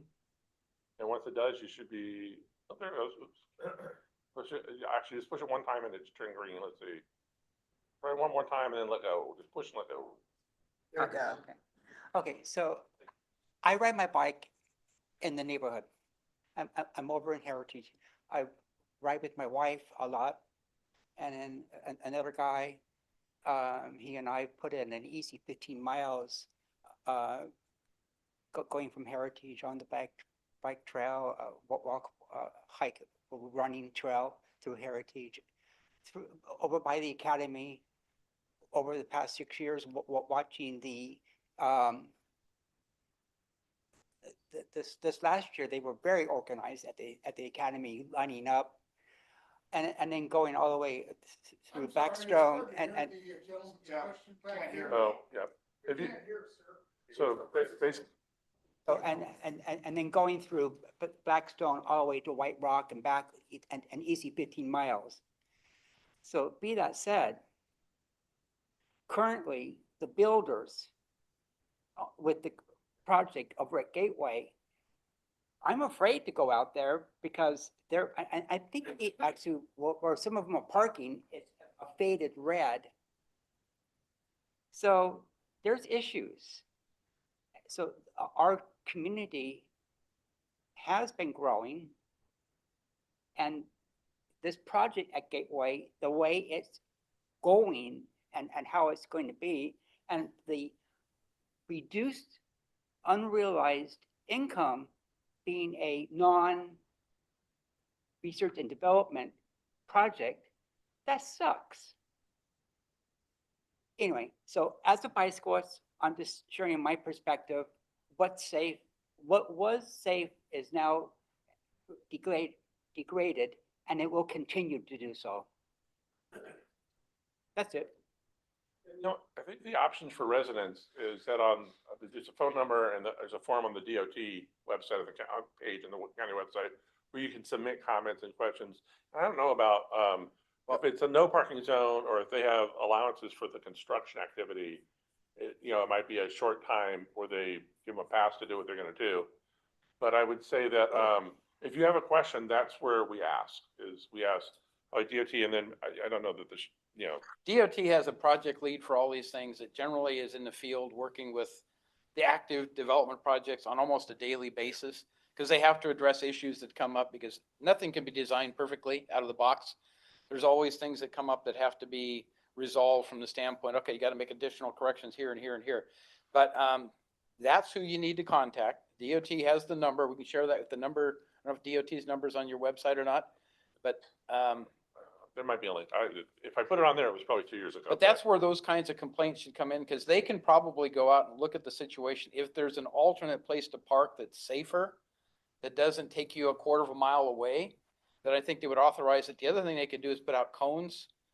For a safety perspective, you're approaching an area that has encroached parking. Dave, One of the things that bothers me all the time is when I go up Silver Valley Parkway and all of the high school students park their cars there, and I don't know who's gonna pull out and who isn't. So I'm always in the far left lane because I don't want to contend with that, but that isn't allowed practice because the high school wasn't designed with enough parking. But you talk about a safety issue, to me, that's one every driver going by that faces in the morning when all the high school students are trying to get in there and park, in the afternoon when they're incrementally coming out. So it's those kinds of things that DOT is trying to look at, and are there provisions they could put in place for safety purposes? And some you just can't resolve. So I think we're gonna end up living with that until the new high school gets built, hopefully someday. Settle And then, down. then the Oak Ridge, confusion and density of what the traffic situation is there will improve. I will mention though, that DOT worked very successfully with Oak Ridge High School in defining a roundabout that will actually be on the Oak Ridge High School campus. So we'll talk about it a little bit. And again, that was a safety effort to make sure the students are safe and that the traffic flow moves better through their property. That was not the state that decided to do that. That was our traffic department saying, hey, have you considered these kinds of things? We'll work with you to help you design that. So that to me was a joint public agency success from the standpoint. I think it's going to end up being much better than it is now. Because typically schools in the county, schools are a state level thing. We have a local, office of education, and we have school boards, but they're a state entity, not a county. So, but on that project, DOT was here a couple months ago. Yeah. And we talked about that project. The video's on the APAC website if you want to look at it. John, can I comment on that project? Can you? Yes, I would like to. Go right ahead. Thing is on. I had been here when they talked about that project, and when I said that if I was a bicycle rider like you, and I was coming out of that roundabout and I would cross into Silver Valley, I would be in a position where I'd most likely get hit by a car, okay? And the engineer at the DOT told me to ride my bike on the sidewalk. Now, that to me is something that you don't tell a bike rider how to do, that I should ride on the sidewalk. So I don't know. And why they actually took away the bike lane in front of the school and I can't understand that. They took away the bike lane and the pedestrian, walkway. I don't understand that either. What are you gaining by doing that? That's funny, you're right. In most communities, riding on a sidewalk is illegal. It's illegal here. You can get a ticket. It's illegal here. The other thing I just want to get off, talking about the noise level of trucks and things, the people in Four Seasons and in Heritage have been concerned about noise for a long time now. And the folks at Four Seasons were able to get the help of a retired federal highway engineer. And we took a look at the sound walls that are in Stonebriar and the sound walls that are probably in Heritage and the sound walls that are on Four Seasons, and they're totally inadequate to handle the noise. And the original noise studies that were done were not done, we feel, correctly. This was all reported to DOT and to the county and to the state, and we've never received a reply back from them. Actually, Stonebriar, their walls are only 4 foot high. They're only, I guess you'd just call it privacy. They were never intended to be a sound wall. You know, When they were built. Now, if White Rock becomes a 4-lane highway, what happens to those communities that are now subjected to that noise and they don't have adequate sound walls? So the one thing that John should mention is that the Southeast Connector JPA responded to those concerns. Both CEQA and NEPA requirements had to be met, and they were signed off. So there you have a situation where there's an approved project, it meets both federal and state standards. And so what do you do? Now, I was told because there's federal money going into that JPA, that road will have to meet federal requirements, would have to meet the Yes, noise. that's what the NEPA is. All right, they would have to meet the noise requirements. That means somebody is going to have to pay for sound walls. I can give you a copy of the NEPA approval that comes And from the it's- federal government if you want to And read it's it. federal. Once the federal It is government federal. comes in, they're required to do that. So, but John's saying though, and it's consistent from the JPA, they have said that they met those sound studies, they did both, and I know that we had a question about it. And again, those reports also on our APAC website, we submitted those. And, I know that they just, last month, beginning of this month, no, it was last month, that, it's the 9 miles of White Rock and, Grant Line, that they're gone to design and engineering for, they just awarded contracts. Mhm. So that means they're further enhancing it. So maybe it's time to attend another JPA meeting. Well, I went for 9 years. I'm not going to comment. Okay. If I may, we have similar issue on Carson Crossing. If you go down Carson Crossing from Golden Foothills, we effectively have no sound walls because the homes are below grade, which means any vehicles coming down Carson Crossing, particularly trucks coming out of this warehouse facility, are going to generate noise clear across our community. And we raised that issue with Department of Transportation and talked about the lack of sound walls. And two answers there. Number one, Department of Transportation was not responsible for looking at noise. That was the responsibility of the planning department. And the planning department did not provide a condition of approval on Lennar to build a sound wall because it was deemed not necessary based on the current traffic study at that time. Now we're looking at these buildings going in and the likelihood of trucks coming out and hitting a roundabout to reach Latrobe Road. I don't mean to sound skeptical, but these are big trucks. And to line up in through a roundabout with commuter traffic is just not going to happen. So those trucks are going to look at a different path. And the only two paths are Carson Crossing and the business park, winding back through the business park. So if they come down Carson Crossing, there's an expectation of our residents that we're going to get the noise and we're going to need sound wall protection there. And the question is, why isn't the creator of that noise responsible for doing the mitigation of the noise on the community? There's a long answer to that. I don't think we shouldn't spend the time tonight, but I'd be happy to share with you Good. what kind of evaluation has to happen when that project gets approved through planning. I'm not going to tell you it was done right, but we could go back and look at what was looked at in that noise study when Carson Crossing was approved. And they have to look at the build out type of traffic circulation. They can't just look at half project. They've got to look at the whole thing. So we can look at that study, but that's where the answer would lie. I'd like to sit down and talk with you, John, Sure. because that brings up the whole question of these warehouse projects and how these impacts could have been anticipated at that time. I don't believe it's logical or legally defensible to say that every possible use of that business park was conceived and assessed at that point in time. These logistics facilities didn't exist then. Can Large I warehouses speak? there For 30 years, but not the same type you're talking about. Exactly. The term warehouse has changed substantially. Yes.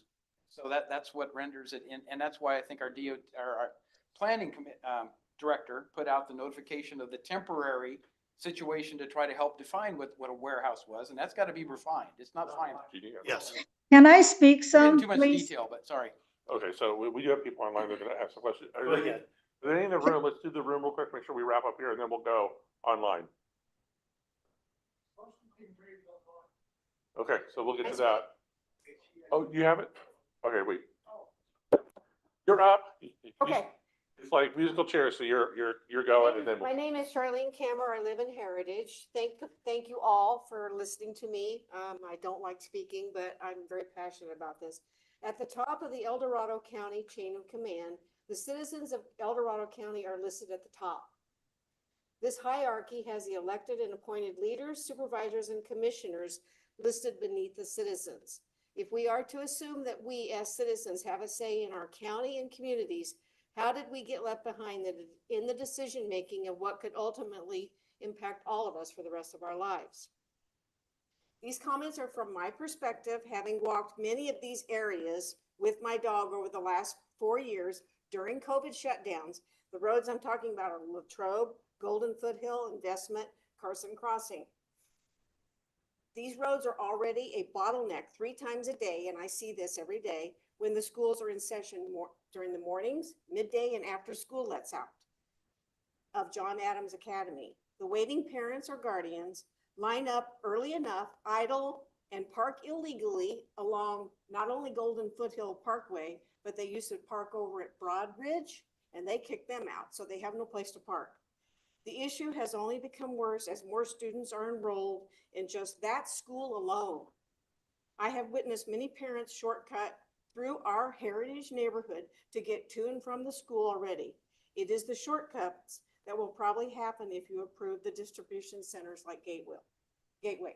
How can you justify building facilities that will unnecessarily impact the following? The students and parents, guardians who sit idling in their cars, and the residents who live a mile or 2 of these proposed facilities.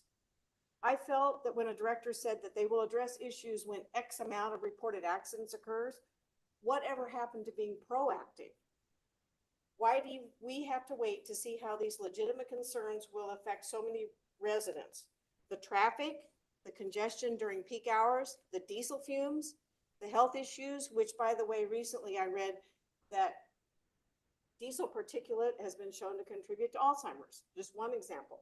The frustration of anyone who will have to leave earlier to adjust for the sheer traffic backup. Also, the worry about emergency personnel being able to get to a loved one quick enough. This is an observation of mine which cannot be overstated.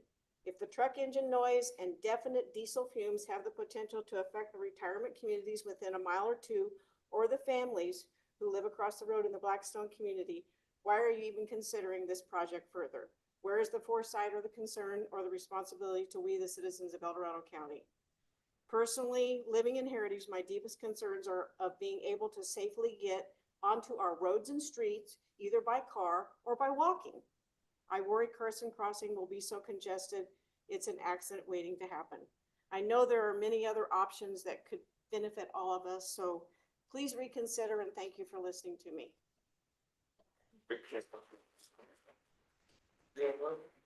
We just come first and come right back to you? Okay. Yeah, and as soon as you're green, please. Whole page of comments that I was going to make. And I've been kind of frustrated in this meeting because I feel like this is a done deal, which I had understood it might not be a done deal. So I guess I have a question as to what is the history behind this? When was it? When did its conception happen? Who made the decision about these 2 warehouses coming in here? I agree totally with everything that was said back there. My husband and I moved here in 2020. This was to be our retirement home, our final home.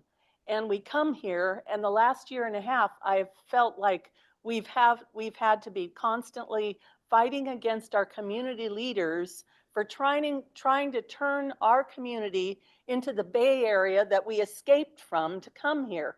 We came here for the peace and quiet, for the safety, for less crime. Someone said to me the other day, you know, if there are trucks idling all up and down Golden Foothills, we're going to have prostitution problems. Now that's something I'd never thought of.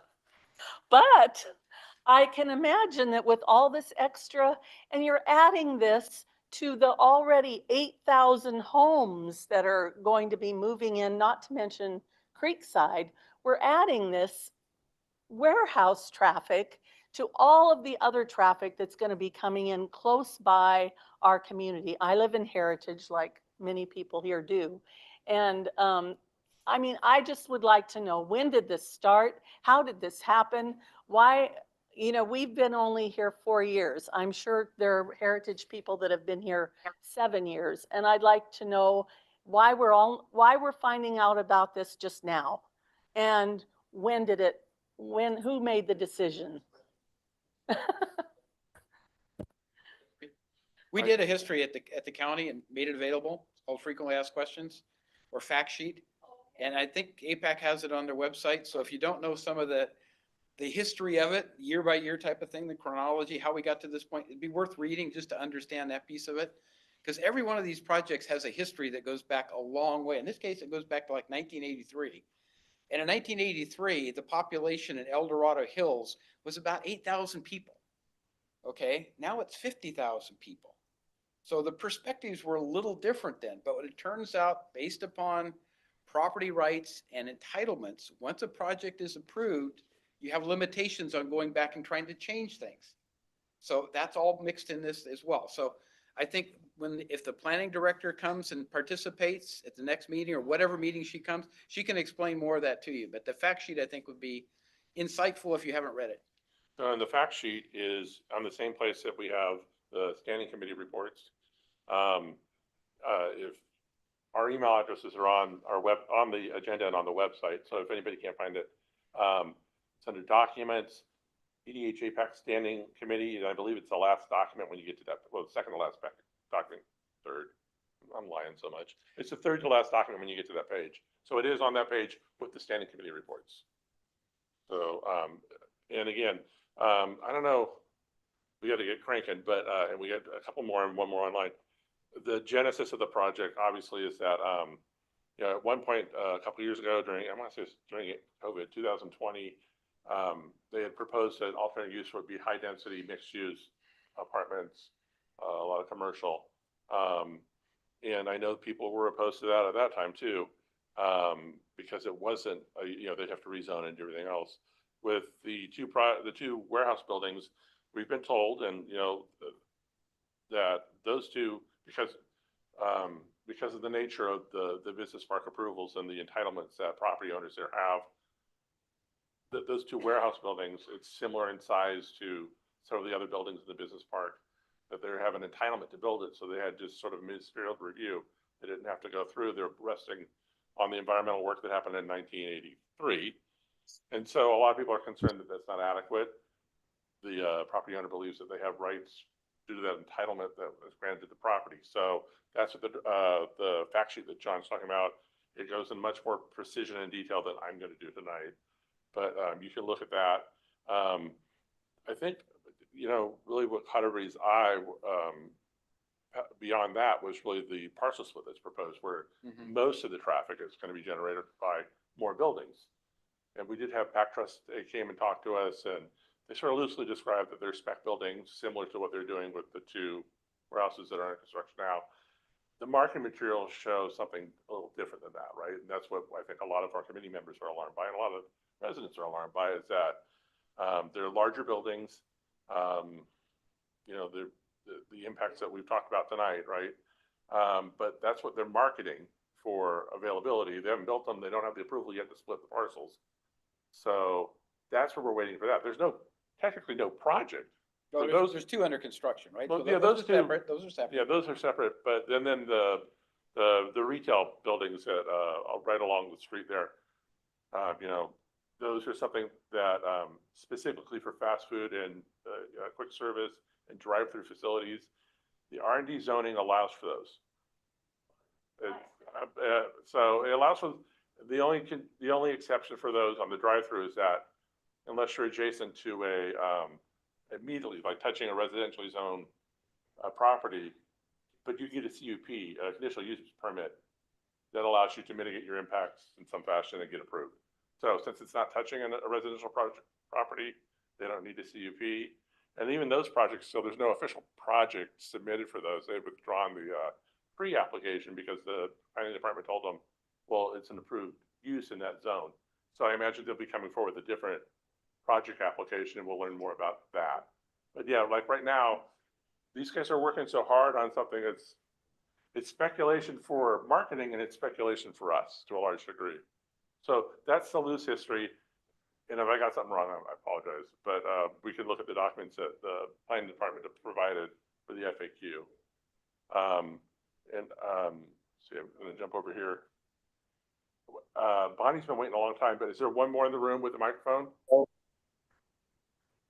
Okay, and then Bonnie, we're going to get to you right after this. Thank you for being so patient. Okay, first of all, I want to thank George and Bill for their reports because I totally agree with all of their concerns. Being a biology person, the environment, the transportation, all of that, as well as the effects of all the health concerns on all of the seniors that are going to be surrounding that area, the youth of the schools. There's 11 schools around there that are going to be affected also. I just think that there's a better use for this facility. I mean, tonight I'm hearing Mr. Heidel talk about, we don't have money for county services. We don't have money for this, but we have too much transportation, et cetera. What we can do is use it for services that we need. Okay. Like we have these big buildings. This last weekend in Sacramento, they held a big volleyball tournament that netted $1 million to the city with one volleyball tournament. We could have indoor sports facilities, outdoor sports facilities for adults, for the youth, for clubs, for things like that. And this could bring money into the county and not just, buildings that are sitting there. Plus, it could be something that we could all use. It could be for stores and other resources, so we don't have to go to Folsom to do all of our businesses. And these are things that we need to start looking at rather than just accepting this project with all of these trucks that are going to bring a lot of damage to the environment, to our air, to our sound, to our health, etc. We could also bring in more food eateries and things like that so we don't have to go down into Folsom. By the time that the 8,000 homes of the UC Davis Sutter Hospital projects, Folsom Ranch, Wind Properties, Valley View, we're going to need a lot more resources. I'm not hearing a whole lot about bringing schools in for all these families that are going to be brought in. We need space for that as well. Okay. George just talked to that one. Please continue. I'm sorry. Okay. I'm just saying that to me, I think that there are better uses for our people that would bring money into the county rather than just having these big e-commerce buildings. If you follow the stories of Stockton and Tustin that brought in all these e-commerces and all the negative effects of the air pollution, water pollution, the stress, the health concerns, the traffic loads for those cities, they are now within the top 10 cities of the state with air pollution and things like that where they didn't used to have it. I think there's something that we need to do better for our people. Thank you. And so when we talk about the use of the property, that's always something that when they look at a discretionary project, that's something that they look at, what are the possible uses that maybe could be better. But the thing we always try to remind people is that somebody owns the property, they have existing entitlements. But how do we have that discussion to see? I know that we had at the community council, we had talked, somebody had mentioned that they lease buildings all over El Dorado Hills, El Dorado County, and they lease like parts of the business park. And that they talk about things like having a dance facility inside of a warehouse building. So there's a potential, right? But these buildings right now, there's no plan and it's all speculation in terms of it's speculative marketing. So we don't know until there's a project and we can say, oh, and start making comments and running it in. The other part of that is, Roseville. once the original occupant takes ownership, doesn't mean it's going to stay. Somebody else can buy in and the total use of that particular structure changes, right? So there's no controlling that sale on the open market. Once something is built, people have a right to sell and buy it, right? And what their use is has to be approved by the county from the standpoint of, is it consistent with what the R&D requirements are for the business park?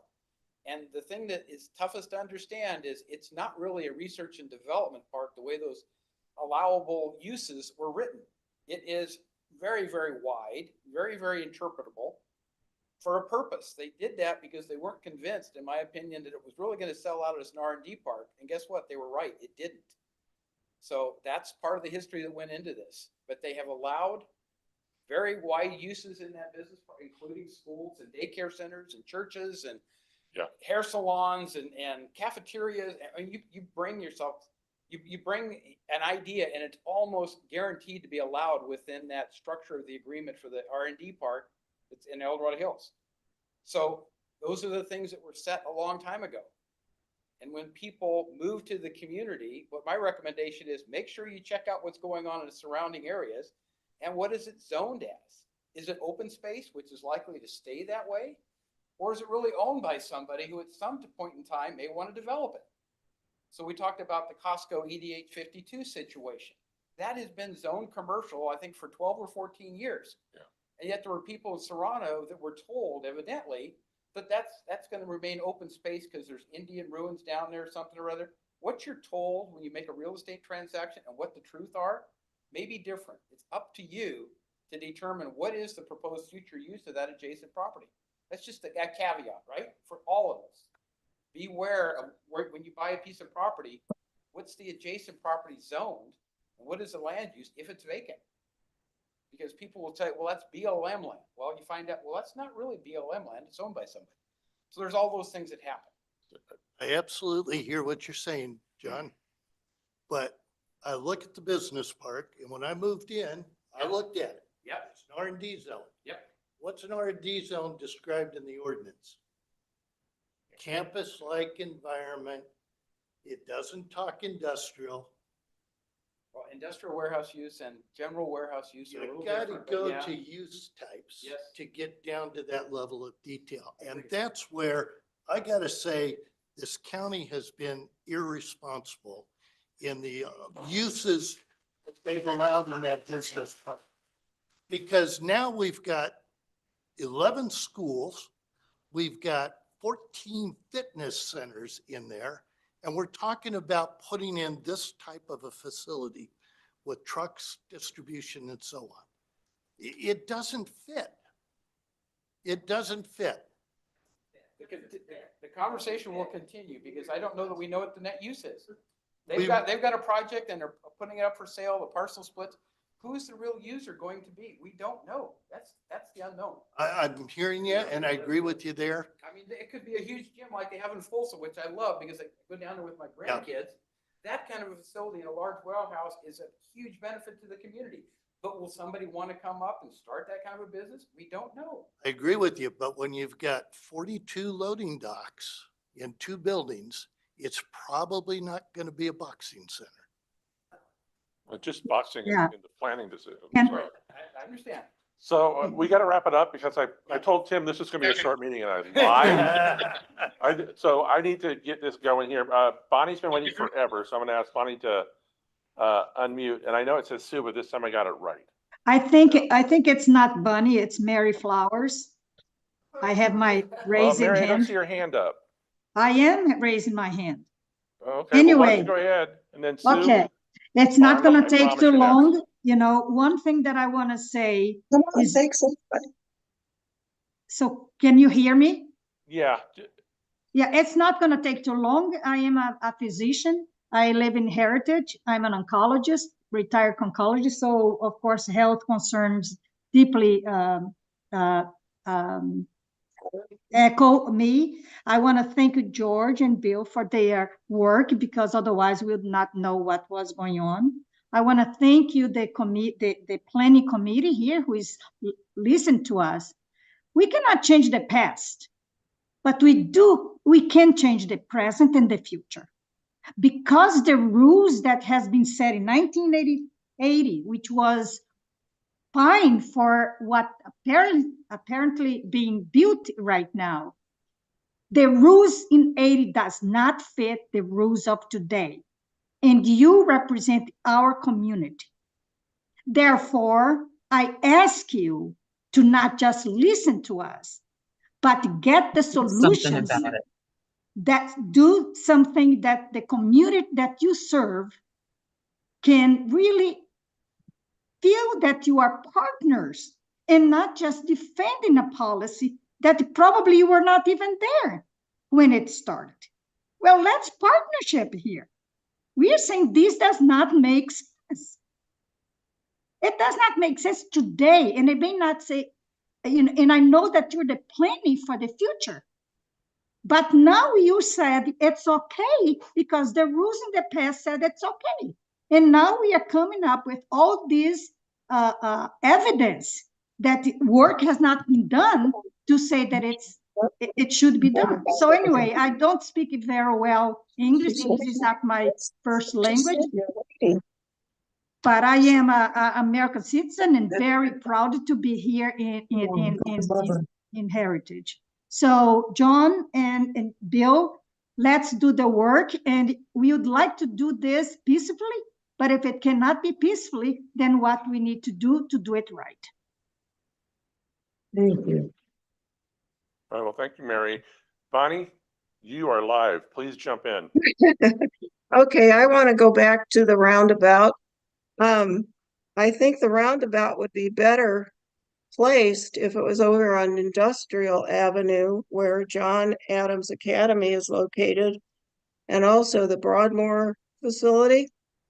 And it would keep that traffic moving, and those people picking up kids, dropping off kids, and the shift changes from Broadmoor were recommended or told to use Industrial instead of Golden Foothill. That would take a lot of traffic off of Golden Foothill and Robert Matthews at that intersection.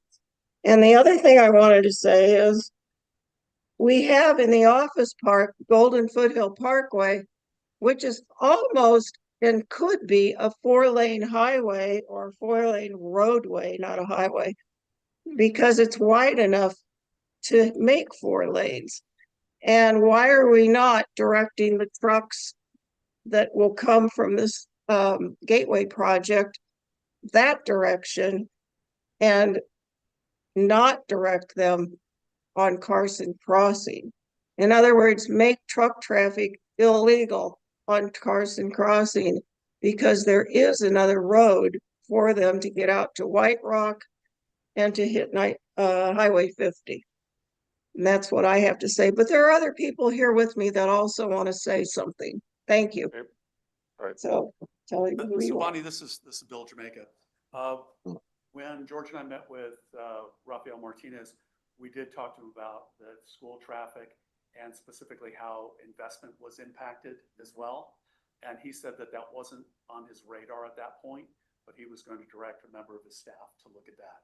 So Okay. I think that's a good suggestion. And Okay, thank you. I believe Rafael will be true to his word on that.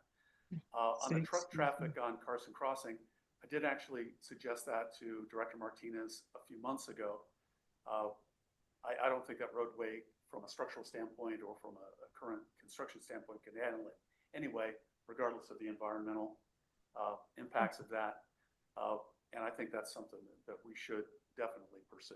Yeah, my question on Yes. that is, I know it's state law, but. Before you cut us off, we have something else to say. There's 4 Okay, people let me here. just finish this up with Bill and then we'll jump right in, but we got to get cranking. So, Well, my question is, yes. can Carson be designated as not a truck route? That was exactly my suggestion. Yeah. So, all right. So, Bonnie, did you want to finish or are you done? No, I'm done, but I want to thank, okay, a minute. I wanted to thank, what's his name? Bill for his comments to the comment I made. Okay, next up here is Leanne. No, hello, and thank you all. So many issues, replies, and statements tonight were off point in reference to the Gateway project, and I believe they were shameful replies.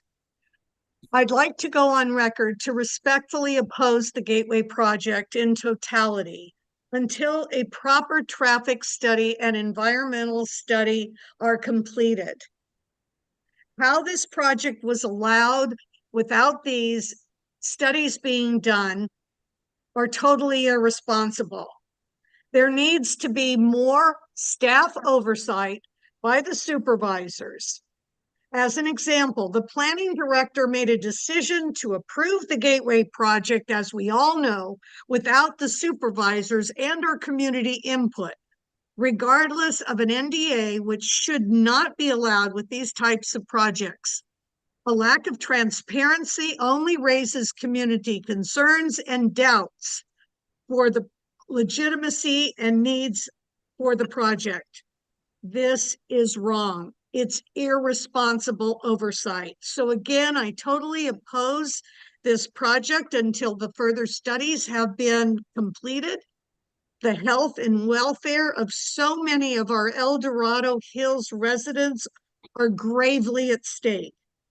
Lastly, I greatly appreciate the efforts of George and Bill with all of their work that they have done for us on behalf of this Gateway project. Thank you. All right, well, thank you. We're gonna go, we're gonna go to Tara, then we gotta close this out because we're out of time. But I also want to point out, these guys are leading this, but they also have people working with them to help them, and their names are on those slides, and Melinda's here in the room with us. Thank you. And oh, there, wait, where are you? I was looking over there for you. Right there. You're hiding, but thank you, all of you, for your participation and the effort you're putting in, because it's not an easy thing to do. So, And anyone else who wants to volunteer, it's not too late. Reach out Yes. to Bill, reach out to George, you know, It's not too late. anything you can do. No, whether it's I just was like this, volunteering. proofreading, research, whatever, give them a call and give them a help, because I know they can use it, because it all feeds in to APAC as well. okay.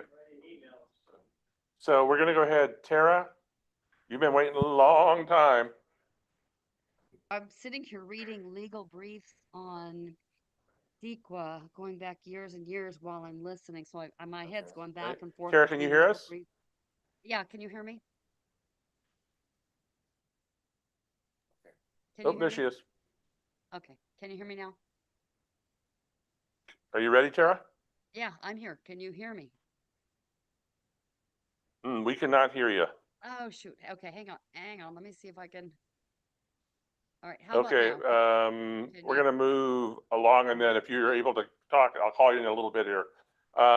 We have just a couple things, and they're just information. I'm gonna share this, so we're all looking at the same thing.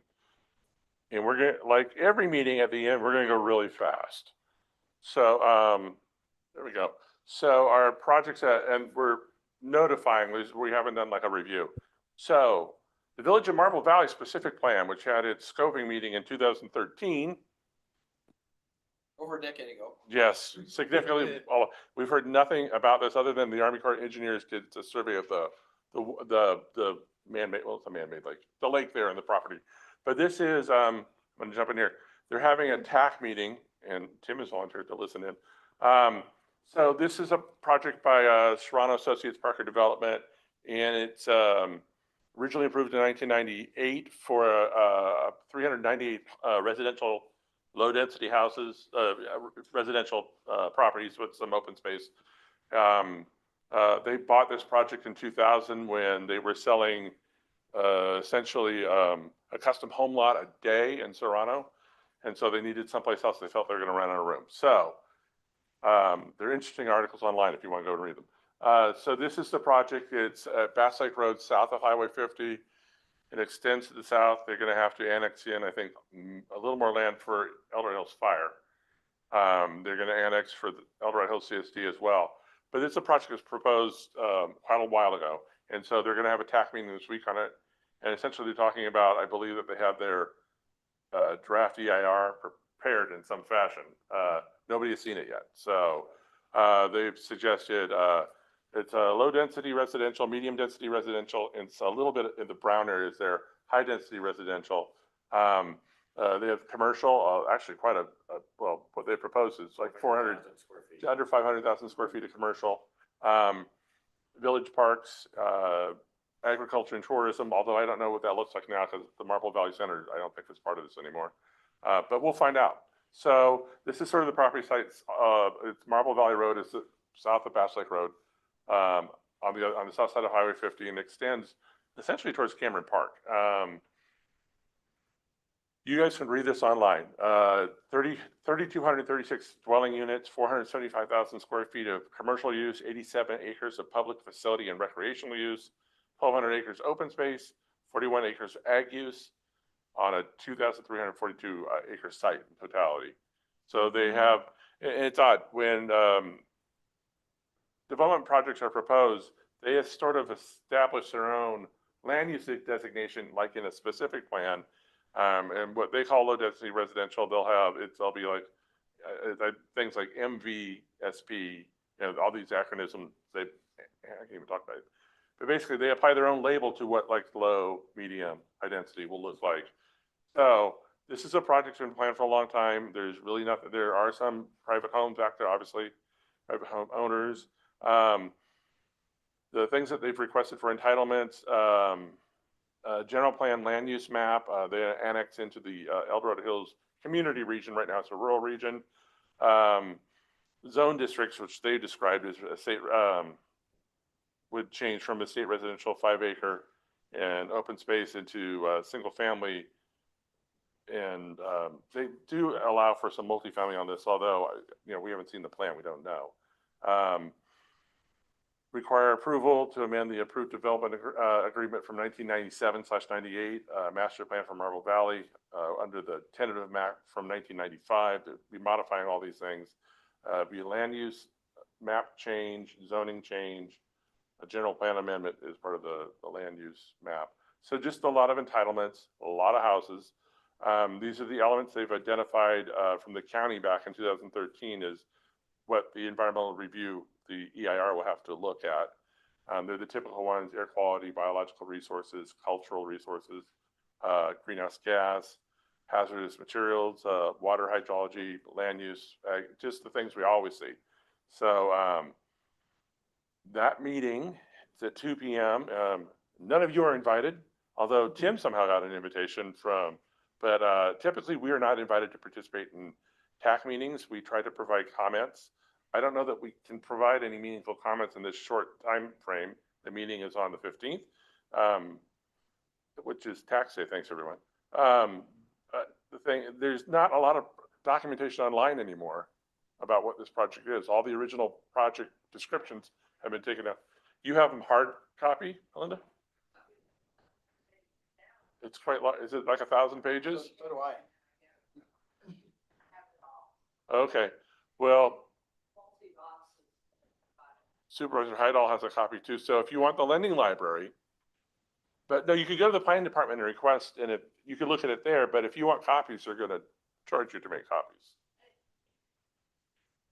Please.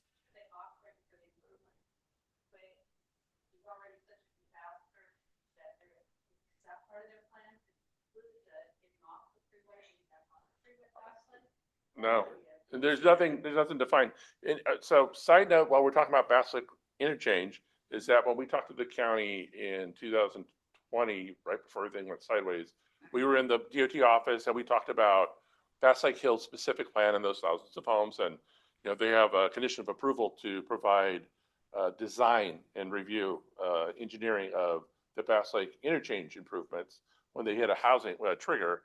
And so when we were asking, they said, well, they'll be doing that. And DOT at the time said, they're never going to hit that trigger, right? They can build this many houses, but when they hit that trigger, it's probably just not going to happen. So subsequent developers might come in and do something, but that's how they explain it to us. And I know the Wynn and Lennar properties, they fronted a lot of money to develop all that. And there's a reimbursement agreement, but if there's not additional development there, I don't want to speak for George. There are things that they won't be reimbursed on because they funded everything with the expectation there'd be more development. So I imagine with this one, I know, I'm trying to remember the village, the original entrance to Serrano was supposed to be Silver Valley Parkway from the highway. And the other entrance was right here on Wilson behind us. And that changed after the project was approved. But they had a COA that they had to supply some dollars for the Silver Valley interchange when they hit. I think it was 300 housing units in specific villages, and they stuck at 290 something and didn't change for many years. So subsequent development in Valley View is what triggered that, and the AKT eventually paid for a lot of that. So We don't know. There's nothing to find. I can't find the old documents. I don't know if there's anything in those old ones. If you, okay. And then you could share with the class afterwards. So, but the point is, there's a TAC meeting. We don't have documents that we can make informed comments because we don't know what it is. And it was so long ago that But when we do, when the draft environmental impact report, and that, I would expect it to be 400 to 800 pages, Yeah. given the size of the project. APAC or anyone, doesn't have to be APAC, you as an individual, you have 45 days to get your comments in. So again, that would be daunting to read that quickly and to get an organized response covering all those 13 areas. So think about volunteering. Again, you may say, well, that's not going to affect me by the time it's done. You know, I won't be concerned about it. But at the same time, it gives you a chance to get back to the community you live in now. And again, I don't want to volunteer George and Bill, but it will have environmental and it will have transportation things. And so their subcommittees will be looking at it for those two specific areas, but there's a bunch of other areas that we can use your help with. yeah, and you know, this is a big project, and they did a big project right here, 30 or 30 some years ago. And you know, there's things that might be impacts that we're concerned about, but that's not to say it won't be a good or a bad project. We just need to look and see what it is and provide feedback. So And those impacts may very well impact El Dorado Hills South. Yeah. Because those things, valleys like that have to have exits today. Wildfire's critical.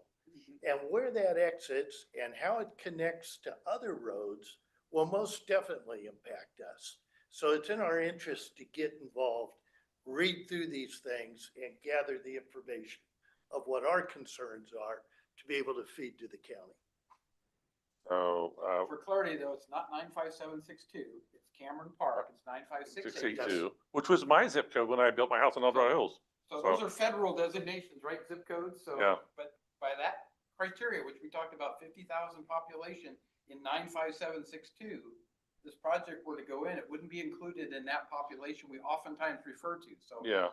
again, you get into But what are the boundaries of the El Dorado Hills community region? They're asking to redefine that too. Right, though, understand. So, yeah.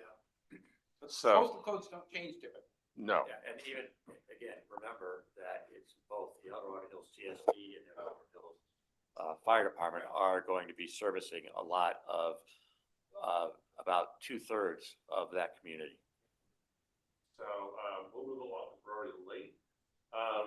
So, and then we have documented, there's some information about the 1998 approved residential project that they bought in 2000. It's bigger and more details about that. So the other one too, is we talked about this last month, we won't go into the details. The Village Green, where the park development building is, the library's at, there's the empty space up along Serrano Parkway. You know, the zoning ordinance has changed in that if you have, and it's so commercial, that's why their offices are there. And they marketed for a while to see if there's any commercial uses that somebody wanted to do. Commercial zoning allows for mixed use. Mixed use is housing, essentially, residential, if you can mix in with commercial and retail. And so I talked to Kirk at the end of last year, but they have, this is also a TAC meeting. It's also the same on the 15th. Stick around for that, by the way. But really, it's really around the Village Green, kind of east of the library and the lake. It's the sort of the dead grass area where the covered bridges when you kind of. So they don't have any project proposed. They just want to make sure that their specific plan designation, use designations, incorporate what has changed in the last 40 years, that mixed use is allowed use in a commercial zone. So they just want it to be consistent. That's how they've explained it for why they've submitted this project. And again, you can look, we've talked about this for months now. So these are all the different uses that are applied to the commercial zone and what they could use there. I think a grocery store is not allowed, but you know, like a dentist office, florist office, gift shop, those type of things. Prohibited uses: grocery, super drugstore, home improvement materials, department store, fast food or franchise fast food, and service stations are not allowed in their existing specific plan. So basically, you can read this if you want to look online. and that tech meeting's happening, so I imagine once they get that, if they get it approved, then they'll probably look at some sort of project. They might have somebody asking, hey, if you can get that consistent with the zoning ordinance, that we might have an interest. So stand by for that. The last thing I want to talk about tonight, and I did not get sent through the meeting the other day, there is a new planning information tool that's online for all our residents, and it's we already have it linked on the APAC website, engageeldorado.us, engagementhq.com. The link's there. Just go and find it. But basically, it's a geographic product on the website. You can create your own user account, but you don't have to. But basically, you go in and look, and you show, oh, here's some projects, and it describes. On the left hand, they have a legend that says that these are the type of projects, and they have icons that define it. But for example, I went in and clicked on EDH 52. So there it is right there. It has it defines the boundaries. It does have a few links to, I imagine more coming, to project details. And when you click in, you can read about what it is. They'll have links, documents available on the right. I know they're still building a lot of this out. But this is something that's great. We talked about a GIS for transportation type projects. And there are open source GIS projects I looked at. I don't have the time.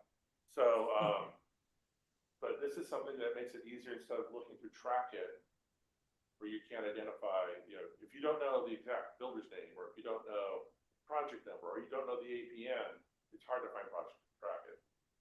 You can do like me and just go through and start putting in years after, plan development 23, 24, and see what you can find. But this is a map, and it'll show you what's in process. It's I'm hoping this is a useful tool because track will still be used, but this will probably make it easier for you if you have a question about, hey, there's that vacant lot over there, and I noticed they have a sign up and they're doing something. To look on this map and see if it's in the system, you can find out at least something about it, and then that'll lead you down a risky path. And so East Ridge is a case in point up above Blackstone. If you go into this map, you'll find out what's proposed, so at least to the current state for East Ridge. Because a lot of people call and say, hey, they're grading up there. What's going on? Well, East Ridge was part of the Valley View specific plan that was approved 20 years ago, 25 years ago, a long time ago, right? They're just now getting to the building phase. So yeah, so everyone here a little bit longer. Sorry, you gotta go and say it out loud. So basically, where is East Ridge? I'm in Auburn now, but so you scroll out, you have to go and look, see what you're trying to find. It's probably right there. East Ridge. So yeah, there you go. So open it up, yep, and then you can go in and you'll get this information. I have that map.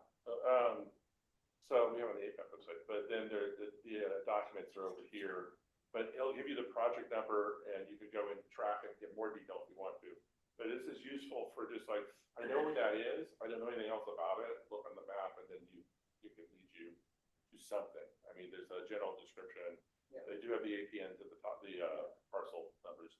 And then Planning Commission reviewed it in 2015. Yeah. With a tentative map. That's late in the specific plan process. So it's good information. So with that, we'll stop the share, and we're gonna let you go home tonight because we gotta get going. Our next meeting is Wednesday, May 8th, back here in this room, 6:30 p.m. Virtual through Zoom, and we still stream through YouTube. But thank you for sticking with us for a late evening. And next month for sure, Tim, I'll get it shorter. But we're looking forward to hearing from planning, from transportation. I know that we have an opportunity probably to hear from Generations at Green Valley eventually. We're trying to find times where they can fit in, and we're not keeping here all night like all you people tonight. So with that, I think we are adjourned. Thank you very much for being. Thank you.